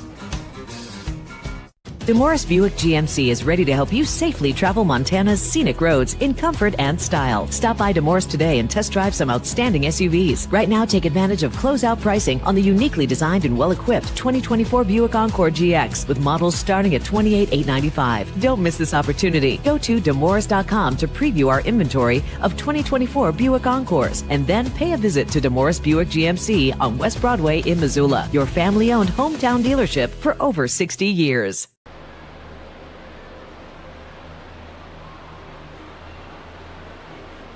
Zamboni looks to just about have things all cleaned up for what will eventually be our final period of regulation. Friday evening here at Steed Arena, the Montana Tech Oredigers trail the Montana State Bobcats by a score of 3-0.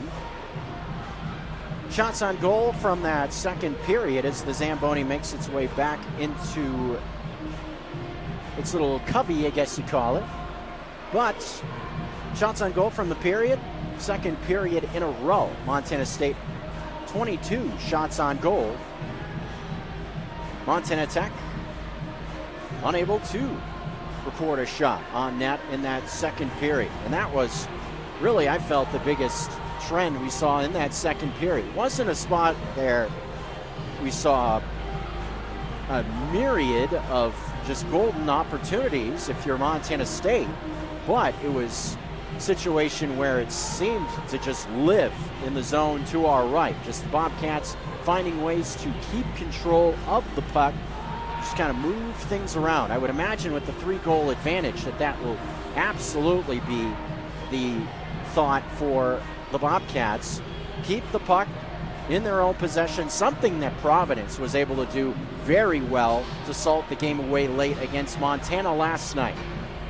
Even if it's retreating towards your own net, just keep the puck in your possession, work it around, and just see that clock keep on ticking down. If you're Montana Tech, trying to get yourselves back into the game in this third period, you got to get your go-to guys going in some space. Mentioned they have 2 of the top 5 scorers in the Mountain West Collegiate Hockey League on their roster. A bit shorthanded with one of those, or I should say 3 of the top 6 scorers in the conference. Missing one of them in international waters, thinking Ty Carriere with 35 points. But Jack DeLisi and Kate Holland more than capable themselves, both tallying 38 points coming into tonight. Trying to get them in space, give them a chance, find the back of the net. Already, though, taking steps forward if you're Dave Rathgaber's squad. Bobcats were able to, last time these two teams got together, pretty much put things away in the very first period, moments in. Thinking about a result that was MSU scoring double-digit goals and Tech only 1. So to be trailing 3-0, obviously you don't want to look too much into metaphorical victories, so to speak, or find something positive in a losing effort. But in terms of taking steps forward, I'd say surely proof of that. We'll see how the third period goes in a few. Bobcats the advantage by 3. They'll look to salt away the third period and find a date with the University of Providence Argos tomorrow evening. Our third period is next on Steed TV, the ESPN MT app, and GrizzHockey.com.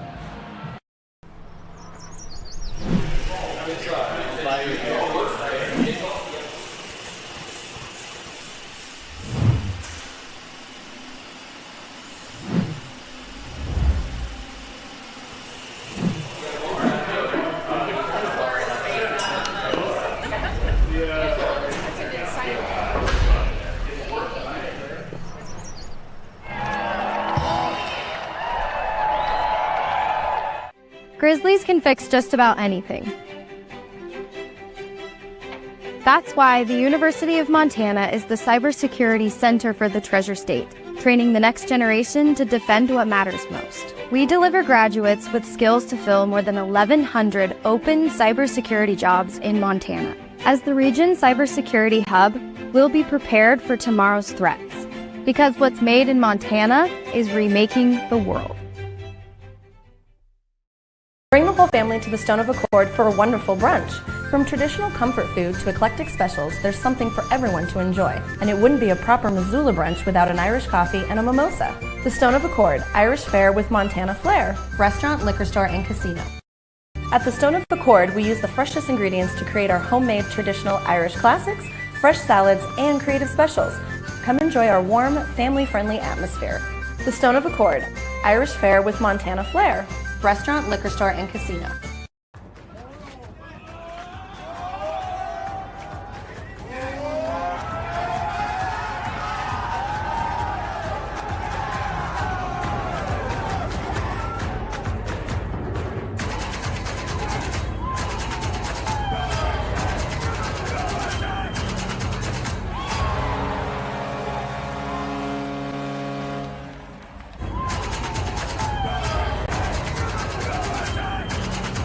Why would any business let you use their product and give you 365 days of reassurance? Mattress Firm does because they believe in their mattresses. Save on top brands like Nectar, Tempur-Pedic, Beautyrest, Serta, Stearns & Foster, and others. Mattress Firm carries $149 mattresses all the way up to the luxury Purple Rejuvenate Premier. 0% in payments as low as $39 a month, along with 365 days of reassurance. See why Mattress Firm is Montana's best place to find the sleep you deserve. Mattress Firm, where it's easy to get a great night's sleep.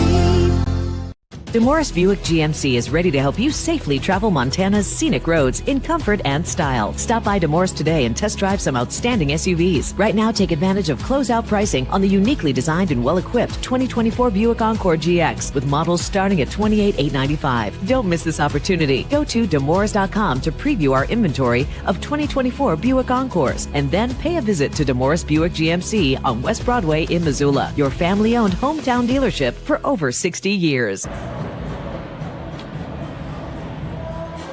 Right on time, seemingly like we lined it up, planned it that way.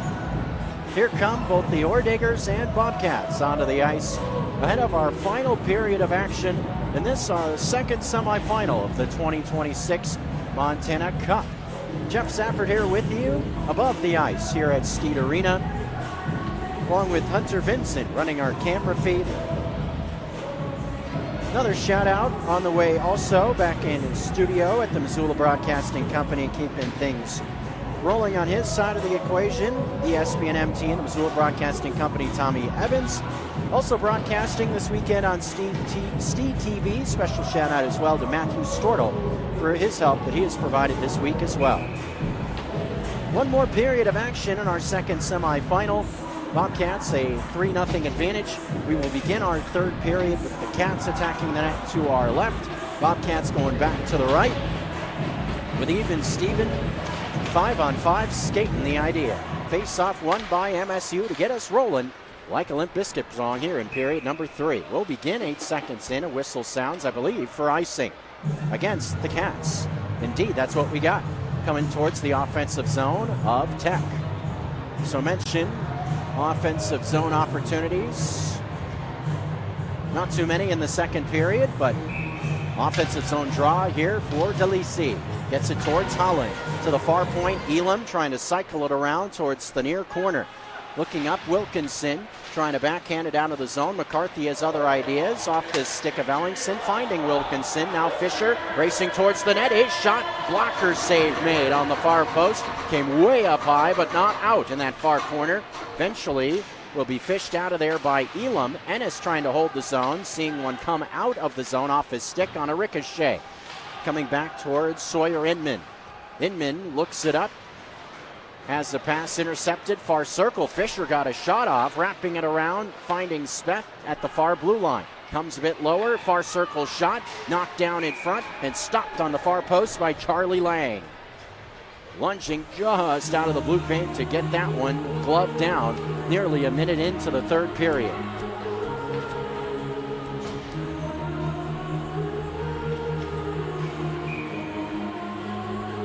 Ben Sutton trying to keep it in the zone for the Bobcats. Far circle going into the corner now on the near side of the ice for McAvoy. Try to fish it back.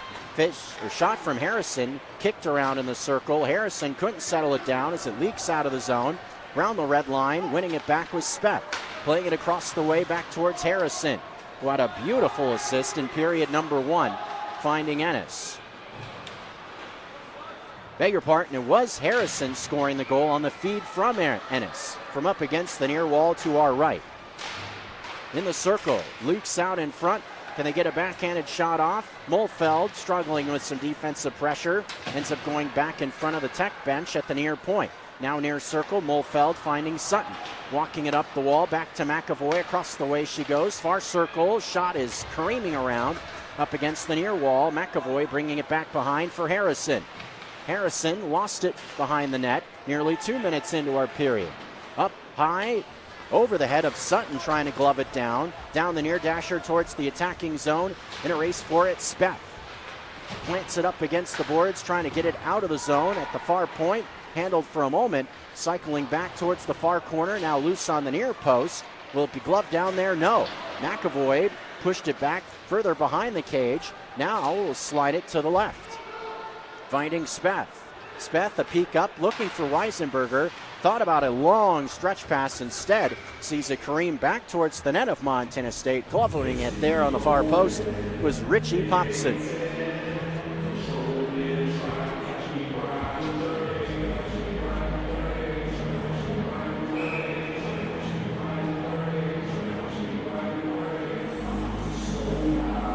You have to think from Popson's perspective, hasn't seen a ton of shots tonight, but what an experience.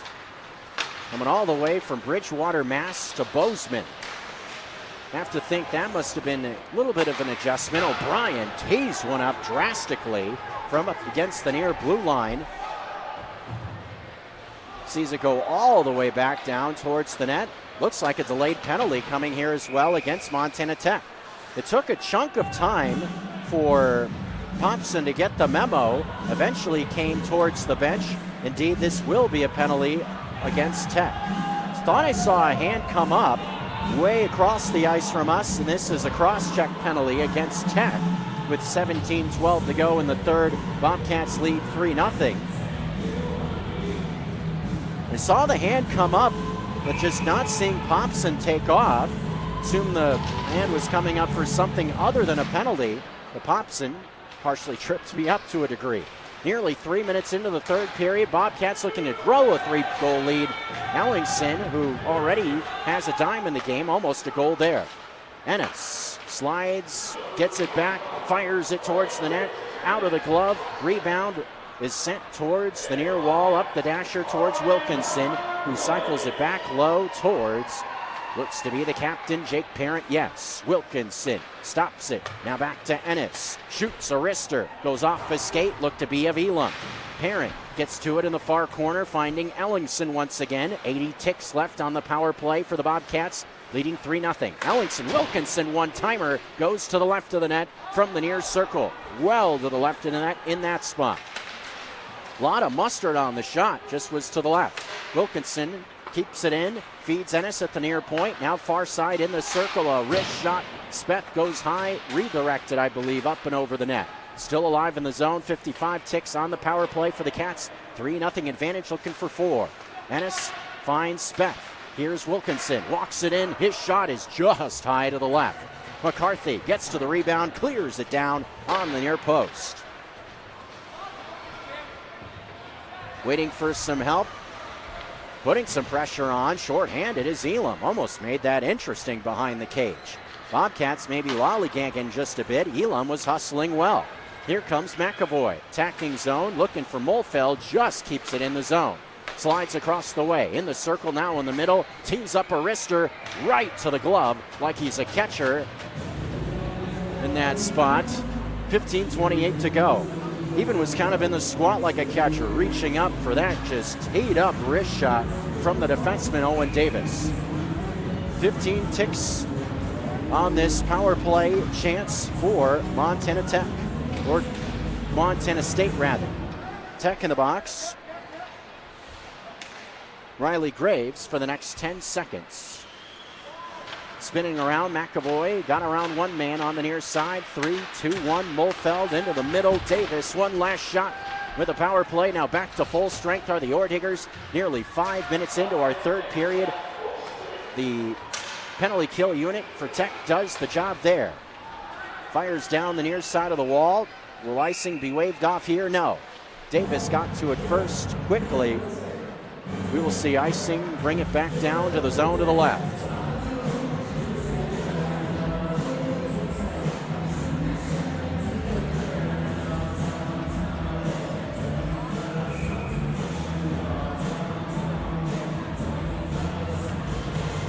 Face off, DeLisi wins it for Tech. Sees a Kareem around the wall. Hittman holds it in the zone for Montana State. Loose puck up the near boards now. 3 men converge on it, looking to keep it away from harm's way. Cats trying to go towards the net. Walking the blue line. MSU will retreat a bit to avoid offsides. Pass into neutral ice. Closest man to it was Hittman. DeLisi able to take it away from behind briefly. Sees the loose puck end up with Ennis. Now chasing after Ennis is DeLisi. Around the red line, Holland gets it back. Not the type of giveaway you want to see to a dangerous player. Hodlin around one man, shoots, and stop is made on the far post from the far circle. Just that little glimmer of hope. Almost all it took for a man that has tallied over 30 points, well over it. Cade Holland streaking towards the net, one of the better offensive opportunities he's seen tonight. Now Colin McCarthy in the far circle. Face off with Parent, won by the Bobcats. With some space, here's Weisenberger using his speed in the left slot. Shot, rebound is loose in the near circle, and taking some of the pressure off now, backhanding it out, is Sawyer Inman. Down the near dasher into the attacking zone, meeting it behind his own cage was Popson. Popson sees a leak out back to Holland. He's got some room. Lost it, though, on the near post. And what do you know? Another big hit applied there behind the net by Hittman. He has been a hitman, I guess you could say, tonight. Playing a physical brand of hockey on a Friday night here in Steed Arena. Bobcats lead by 3, 13 minutes, 13 and a half to go in our third period, 13:35 to be exact. Jake Parent with McCarthy right with him. Sees Fisher try to keep it alive and neutral ice to walk it back towards the attacking zone. He does. Can he get around Elam? No. Trapped up against the wall. Nicely done. Behind the net. Comes around Elam. Now 5-on-5. Davis couldn't hold the zone. Retreating on it is Wilkinson around the red line. Gets tripped up by a pair of Orediggers. Puck sent in to the left of the cage. Tech making wholesale changes. 3 new skaters on the ice. McAvoy sees a pass, or beg your pardon, Fisher saw a pass knocked down in his own defensive zone, plays it back, trading places with Davis. Around towards Wilkinson at the red line. Did it go off his stick? I believe so, as the officials wave off icing in this spot. At the near blue line, Fisher just able to hold the zone in front of the Tech bench, or did he? As the whistle sounds with 12:38 remaining in the period. Casey Kaywood has indicated this face-off will come in the offensive zone of Montana State. Indeed it will, with 12:38 remaining in our third period. Bobcats continue to lead 3-0. Isaac Ellingson in the near circle lost the draw as it comes behind the cage of Tech. Now up the far wall, Wilkinson looking to bully ball the puck away. Orediggers have other ideas, as does Davis. Kind of ping-balling around the far blue line. Eventually comes all the way back towards O'Brien, towards the defensive zone. Fisher somehow gets around 2 men. Here comes Ellingson, plenty of speed for him. 3-on-1. Wilkinson tried to go tic-tac-toe back to Ellingson. Couldn't find him on the far post. Almost real fancy passing there if you're State. Can see the offensive continuity on this veteran-laden roster for the Cats. A lot on it in terms of names like McAvoy, Parent, Vinny Farina, and Hayden Clem when they return from overseas, just to name a few. Fisher, Davis, all guys that have 50, 60, 70, even 100-plus games. The ACHA mentioned Ellingson well into that category earlier. And that's the sort of thing that can help develop a culture that I'm sure Dave Rathgaber and the Tech Orediggers will look to do. Again, this only the second year of the reboot for this iteration of it. So even players that you're familiar with from last season, thinking about players like Elam, another big contributor this season with a defenseman high 12 assists and 13 points, or Cade Holland, who has already improved upon what he did last season. DeLisi, another name. But this only year 2 for all those guys, where Hayden, Clem, what have you, have been around MSU and the Bobcat program 3+ seasons. Not that obviously they haven't had a chance to, with this being the second year of the rebuild, but just being able to be able to recruit more athletes and allow these players that are here to continue the culture. That's how you continue to build up a strong program.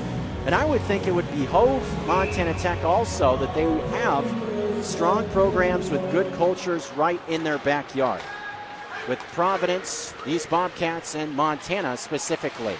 Coming towards the net, look out. Bodies flying towards the cage of Charlie Lang. Able to glove a bouncing puck, handle it in between hop, while Keaton Harrison was coming right into his kitchen.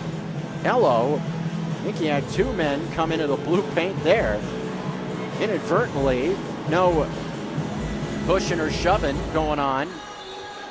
That's another thing you got to like about what we've seen so far.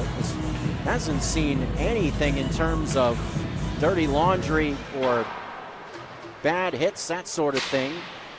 It's been a very clean hockey game in that regard. Behind the cage, looking for McAvoy, couldn't get a shot off from the near post. Mulfeld takes a shot himself, goes to the right. Up the wall, Harrison holds it far blue line. Now with Sutton, cycles it back towards Mulfeld. He's going to walk back towards the half wall, feeds it back into the corner. Harrison, far blue line, back to McAvoy, near side, sliding it down low. Nearing the halfway point in the period. Bobcats leading and in control in the zone. 3-goal advantage, looking for more. Fancy skating.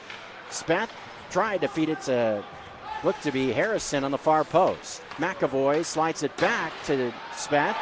On a rebound, Ben Sutton was waiting, and he scores. Initial shot from Colby Speth leaked out to the near post, and Ben Sutton makes sure this night won't conclude without him finding another goal into the back of the net. Alluded to him being on a scoring heater as well the last 2 games of the regular season, being played in Missoula and in Bozeman against the rival Grizzlies. He keeps that rolling, does the Vancouver, British Columbia native, his 13th goal this year and 27th point for the Bobcats. Cats come right back towards the net. What about a quick strike there? Top left-hand corner. Avon Ames wasting no time, making it 5-0 MSU. In a blink, a pair of goals for the Bobcats. Maybe putting on the final touches of this one.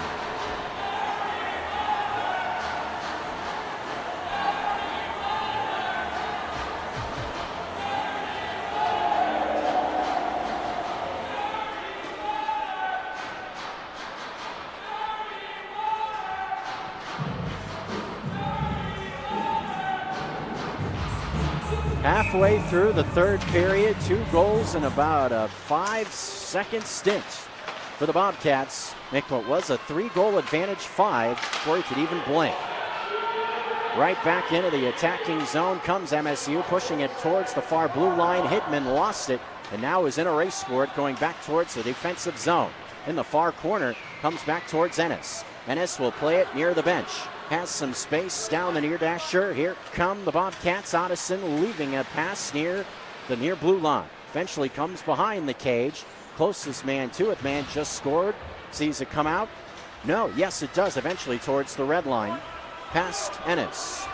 Ennis near his own bench. Across the way, across the ice she goes. Harrison looking at it. Hittman rather. Finding the stick of Weisenberger, but just past him. Ending up with Elam. Neutral ice, Ennis able to walk it back in for the Bobcats. Near side, backhanding one towards the near post.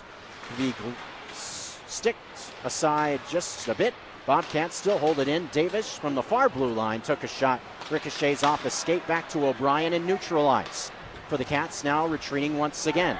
8:50 remaining, seemingly on their way now towards the Montana Cup final, thinking about the Providence Argos. And what a matchup that should be, if it indeed does present itself. Elam and the Orediggers trying to find the scoreboard in this third period. Fires one towards the net.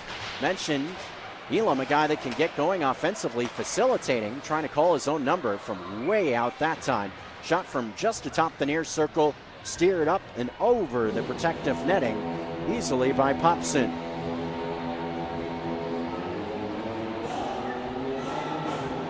Mason Kramer on the shot, but Alberta native for Montana Tech. 8:24 in our third period. This will be Holland taking this draw. Face-off ends up with Davis, with Holland in his hip pocket trying to chase him down from behind. Fisher now on it. Feeds it through the neutral zone as a pass intercepted, intended for Ellingson. McCarthy attacking zone. Feeds it far circle. Delisi tried to put his body on the line to get towards the puck. Leaked out back to the Bobcats. Wilkinson the other way, trying to go all the way towards the net. A backhanded shot. Look out, going into the dasher behind the net. A violent collision with 7:55 in the period. And now a little pushing and shoving. Oh man, was that a blow that Wilkinson had to absorb in that spot. You just gotta hope he's okay. In the injured Bobcat, the Bozeman native Spencer Wilkinson. Good to see him get up in that spot. Situation was just charging towards the net, looking to win a race on a breakaway potentially. I think it was just a spot where his momentum just took him flying towards the boards behind the net of Tech. Training staff from the Bobcats checking on him, and Wilkinson, that's a good sign. We'll see him glide towards the bench. Looks to be favoring a shoulder a bit, but just to see him glide off the ice, most important thing in that spot.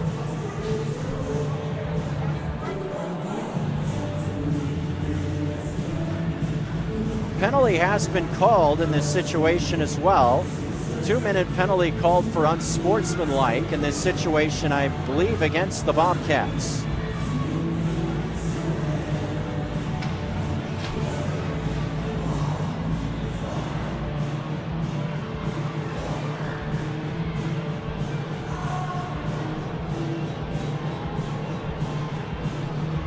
And indeed, it is Fisher in the box for MSU in this spot. Again, a call for unsportsmanlike. So Tech a chance on a power play in this situation. Off the draw, save is made, kick save was made. It's like kicked right to the glove in that situation by handling it was Popson.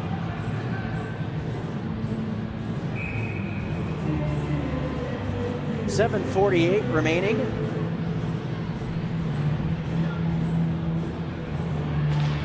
Face off in the near circle.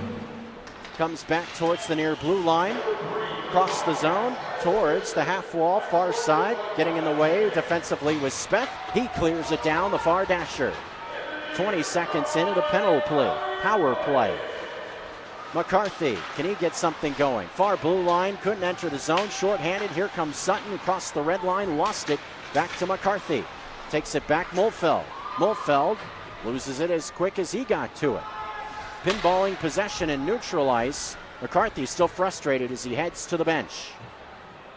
1:15 for Fisher in the box, 7:09 in our third period. Here come the Orediggers towards the attacking zone. Holland's shot was redirected off the roof from the far blue line, stopping things with 7:03 in our third period.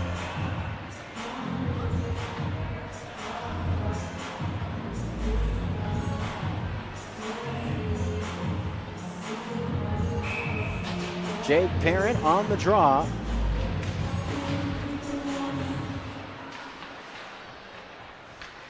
Facing off in that spot against Shockey. Ends up coming back to Elam. Elam at a pass partially deflected, gets it back. Elam this way into the near circle. Gets it low. Getting in the way, Hittman defensively. 49 ticks in the box for Fisher. Middle, Elam tries to cycle it around towards the near post. Hittman, what do you know, another big hit for him. And saying that about the defenseman all night long with his physical play. Clean physical hits. Here comes Jake Parent shorthanded, the captain in the near circle. Sends one towards the cage, almost the second shorty of the night, but a glove stop has been made by Charlie Lang. Despite allowing 5 goals on the evening, continue to say it, I think he's played well. The large number of shots he's had to face. Face-off involving Weisenberger and DeLisi. Sees Ellingson ending up with it for the Bobcats. McAvoy from the far blue line sees a shot deflected high. Still in the offensive zone of MSU in the far corner. Ellingson trying to get it there, as did Weisenberger. Instead leaks past McAvoy all the way back towards the net of the Bobcats for an icing call.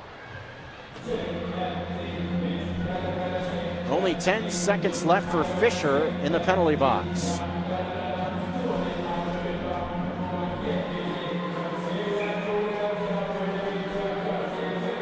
Isaac Ellingson to take the draw against DeLisi. Face-off, Ellingson lost his footing, allowing Elam to send it into the far corner. Gets it back behind his own cage. 3-2-1. Bobcats full strength with 5:50 to go in our final period. MSU leading Montana Tech 5-0. And this is the second semifinal of the 2026 Montana Cup. Cats trying to punch their ticket against the Providence Argos, setting up a championship final for the second season in a row. Bobcats won that Montana Cup last season against Providence relatively easily. Here comes Amos, attacking zone. Good check applied by Elam to knock the puck loose. 5:20 in our final period of action. 3 bodies wedged behind the boards, or net rather, of Montana Tech. Eventually sees the puck leak out towards Davis, who absorbs one blow and now tries to get the puck to Ellingson in that near corner.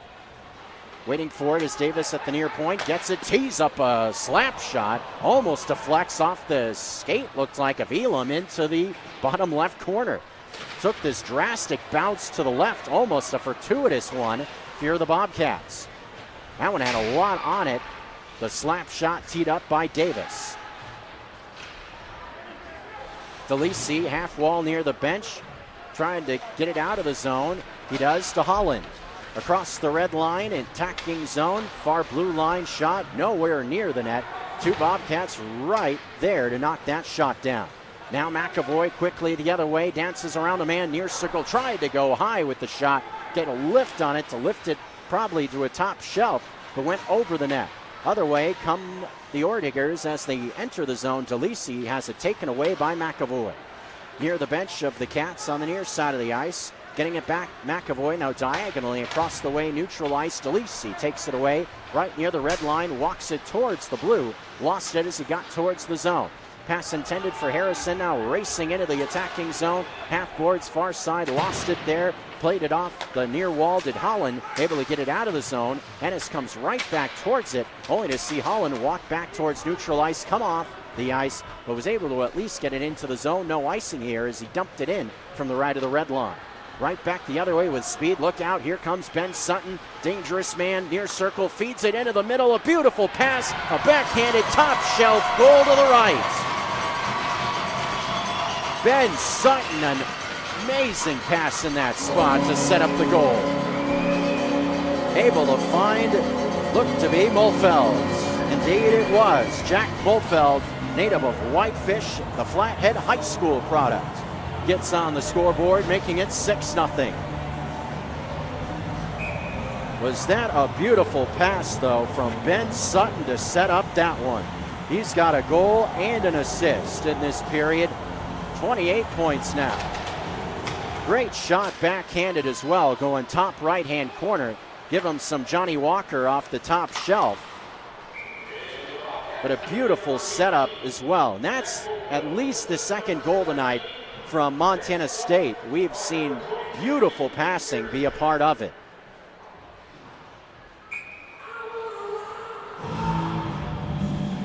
Whatever time zone he maybe is in, if Dave Weaver is watching in the early portions of the morning in Europe, he has to be happy about that.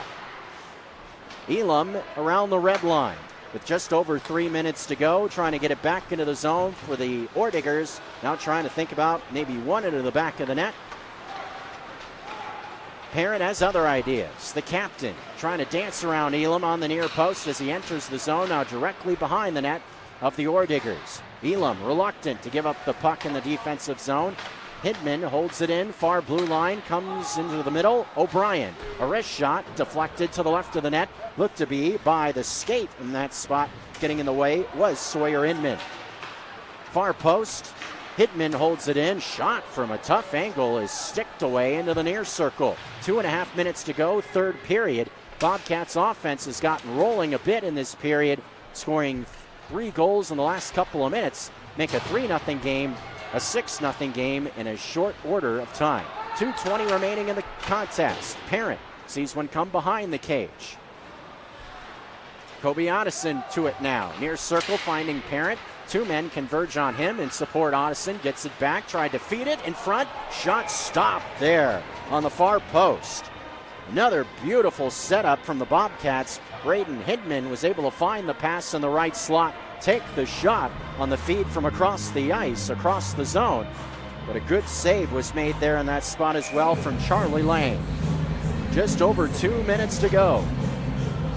Bobcat fans here at Steed Arena have had a few opportunities to make their hands clap tonight. Thinking about the song on the loudspeaker, Look Out, off the roof. But haven't had any opportunities thinking about music. I guess they haven't been able to put any Monet in the bank to this point in terms of a song choice. If you're a Bobcat fan, you probably know exactly what I'm referring to. Little Cash Monet. Not tonight here in Haynes Pavilion. Surely we'll think about it when the Grizzlies go back to Bozeman here in a couple of weeks. Surely must have been a fun week on the Montana State campus. Of course, a lot made in the Treasure State with the Cats' success in the FCS National Championship. Nashville surely sounded like a fun time. Bobcats awful comfortable here in the Montana capital city with a 6-0 lead. 80 ticks left in our hockey game. Will we see one more to the back of the net? The only question seemingly, as the Bobcats have all but sealed a spot with University of Providence tomorrow. Approaching the 1 minute mark. Now ticking under 60 seconds. Half wall far side, McAvoy fires it towards the net. Leaks out back towards Davis. Will Holland think about the back of the net for Tech, backhanding one into the zone. McCarthy trying to chase it down on the near post, can't get to it. Leafs near the bench of the Bobcats, held in. DeLisi near circle, and a shot knocked down. Holland tried to fire it back in front. Elam holding it, far blue line, 35 ticks, takes a shot, redirected towards the glove, and there to make the stop was Popson. To the bitter end, this Montana Tech outfit fighting away despite trailing 6-0, trying to make a goal happen here late. Face-off bounces out of the attacking zone under 30 ticks. Now 25 seconds to go. On the near post, defensive pressure from the Cats gets it back. Elam gets in the way of a pass looking for Mulfeld. Already has a goal in the period. 15 ticks. Mulfeld has it back. Looking to get it to Ennis at the near point. Cannot. Orediggers across the red line. One last chance here, potentially under 10 seconds. Taking it away, neutral ice. Final 5 seconds, 2 seconds, 1 second. The Bobcats, defending Montana Cup champs, have a shot at the final. A date, a ticket punched against their old buddies from the Electric City, University of Providence Argos. A very impressive performance, shutout performance for these Bobcats here this evening. Montana Tech Gordagers, I felt, competing for 60 minutes, playing hard.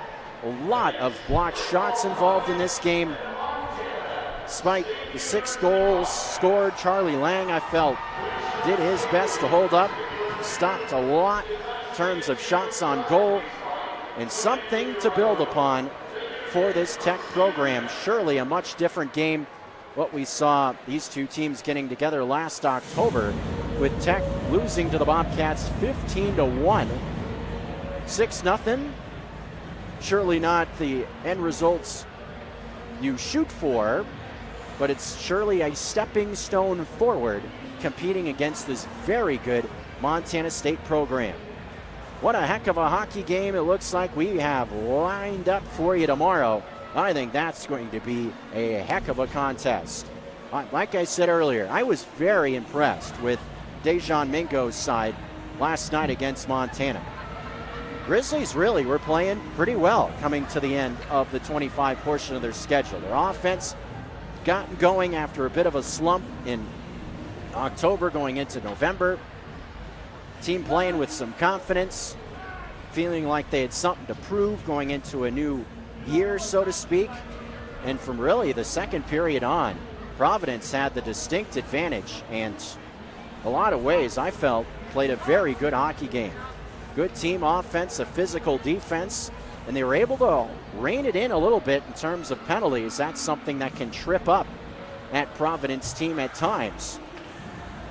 But I mentioned a lot of different veterans on the Bobcat roster. Same deal for the Argos, so two teams that know each other very well, and surely a lot of old rivalries between those two benches as well. Two teams fighting for bragging rights in the early portions of this 2026 portion of the schedule. I expect that to be a barn burner tomorrow night. So if you don't have any plans around the capital city, come on down. Check it out in person, Steed Arena.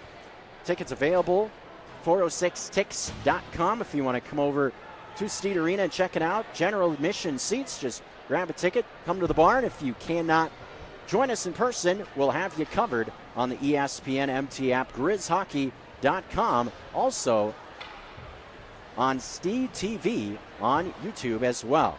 So a myriad of options to bring you the Montana Cup. Tomorrow, the final will be on the air around 6:45. Puck drop at 7 o'clock. Tomorrow night will be a rematch of last season's Montana Cup final. Bobcats trying to bring the hardware back to Bozeman for the second year in a row. Argos looking to send that Montana Cup trophy to the Electric City with a win here in Steed Arena tomorrow night. Fun night of hockey here on a Friday. Fans filing out of Steed Arena. A few folks to thank for a fantastic broadcast once again. We'll do so and send John your way. For our cameraman, Hunter Vinson, doing a great job also keeping us up to date. Shots on goal from our contest. Final tally from the contest tonight. Bobcats had 20